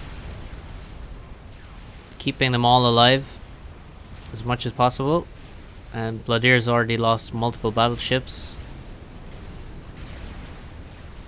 I think these... Oh, damn, look at the damage these cruisers have done. I think a lot of that is damage on battleships and then also on all the torps that came over here as well.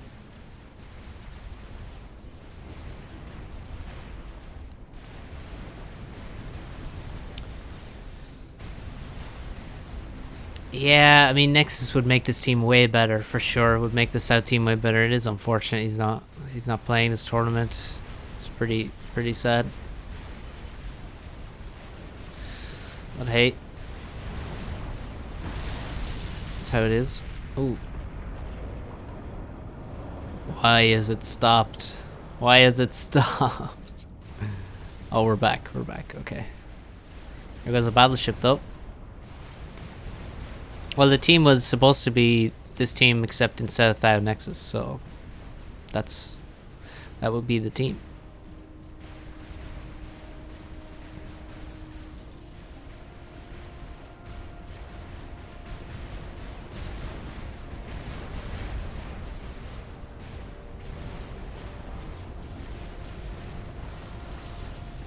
I mean, it doesn't really matter who you put him against, though. Instead, I mean, you would put Nexus instead of either Thou or YOLO. I'm just saying that the team was originally YOLO, Nexus, Bloodier, and Ajax.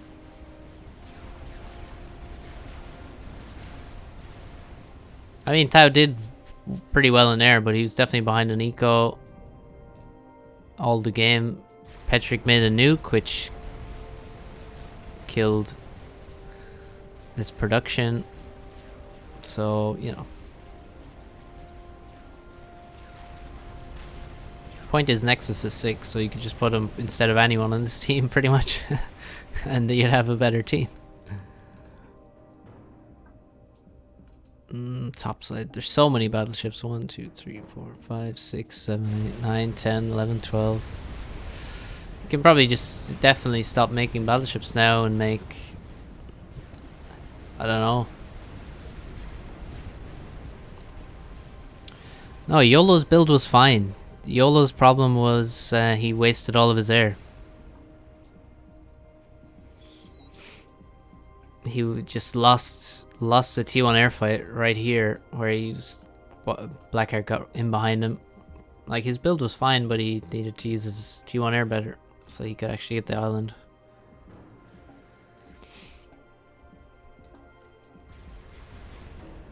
What's my spot? I don't know. I don't know. Don't know what my best spot is.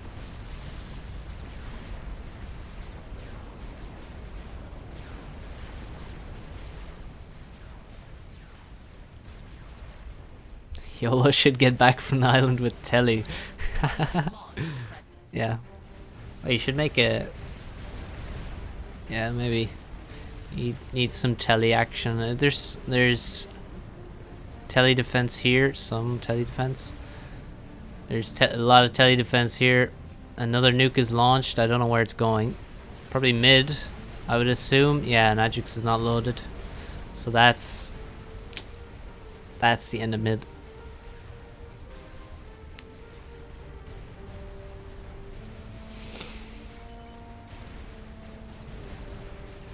And yeah, Yudi's gonna win the south as well now, thanks to the nuke and very, very nice micro. And then this will be the end of mid, and that's all spots taken care of. Air is probably better for Petrick now as well, because he's had so much more eco the whole game. 250 to... Yeah, oh my god, he's so far ahead on ASF now, you can see. Yep. Yudi better than YOLO? Yeah, definitely. No contest.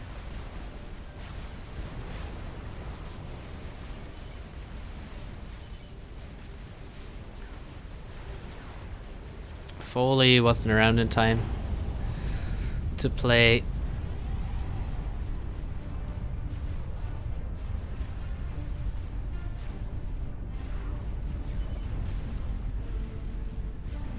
YOLO says let's quit.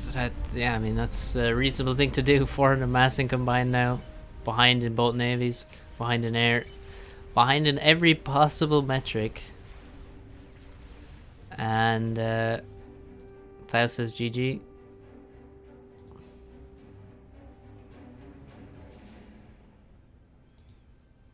A ranking of the best sentence players. Don't know. Nexus. Yeah, I think this is the end of the game. A crush. Pretty convincing for the top team. I will always wonder what happened if Farms got killed by those Corsairs. That didn't really achieve anything. When the beach base, if you killed Farms, who's on 1000 HP, maybe mid would have been in an extremely bad situation. Because Ajax was really the only player who had an advantage. Bloodier did well. Gave a lot of mass to his team.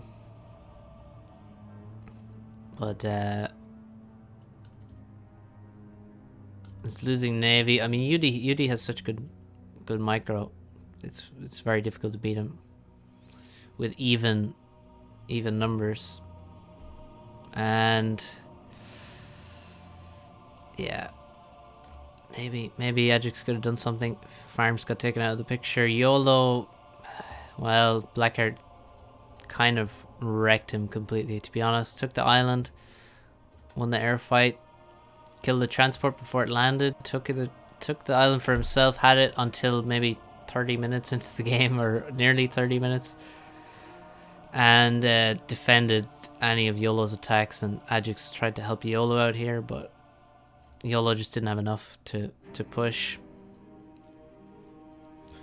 And that just gave Blackheart more reclaim, and he already had more mexes, and he was just far ahead in economy.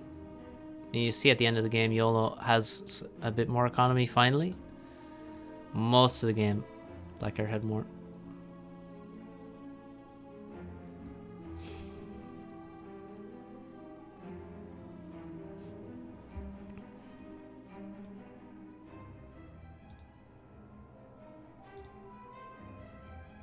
Yeah, Gala didn't do very good when he came back. And he lost. He had a very high rating. He lost a lot of games in a row. And he would play fixed spot. He would only play like air, I think, when he came back. Maybe he played some rock, I don't know, or beach, I don't know. But it seemed like he was just playing air all the time. So, the winners, the kings of Setons, are Blackheart, Yudi, Petrick, and Farms. Second place for Thyle, Bladir, YOLO, and Ajax. And that's it. I mean, these guys were definitely the favorites once we heard that Nexus wasn't going to be around. So it's not a huge surprise. Definitely no surprise that these two teams were in the final. So these were the strongest teams available, and yeah, not a. I mean, we saw a lot of aggressive play actually. A lot of strap bombers, drops, all kinds of stuff. No, I don't think Ajax won the game. No, he just had an advantage in middle. Like he just he didn't have the game won for sure. Farms was behind, but you know, wasn't that bad.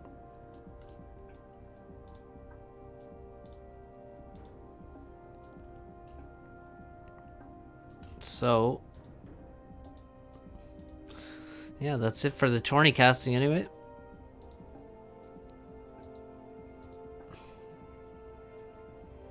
So well done. Congrats to the teams.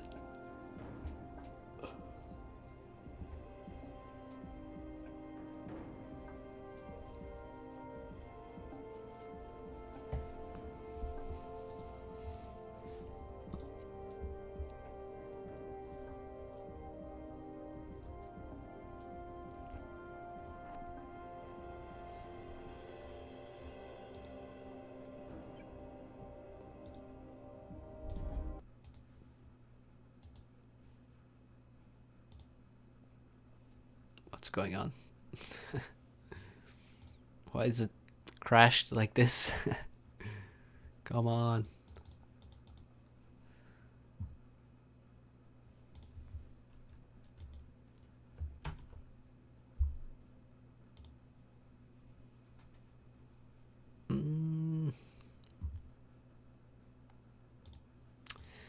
Well, that's... Oh, fatal error, okay. Cool. Good stuff.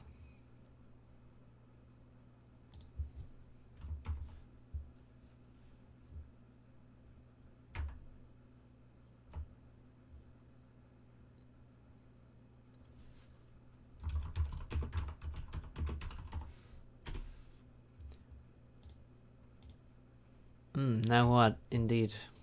That's the question.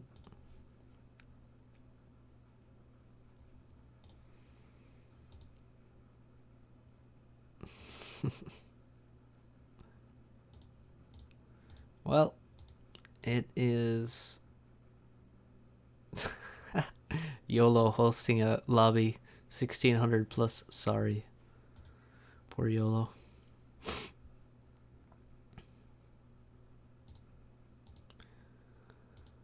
So I'm gonna end the stream and get some food. I'm starving. That was actually 3.5 hour stream. That's like one of the quickest tourneys in the history of FAF. 5 o'clock and we're finished. Amazing.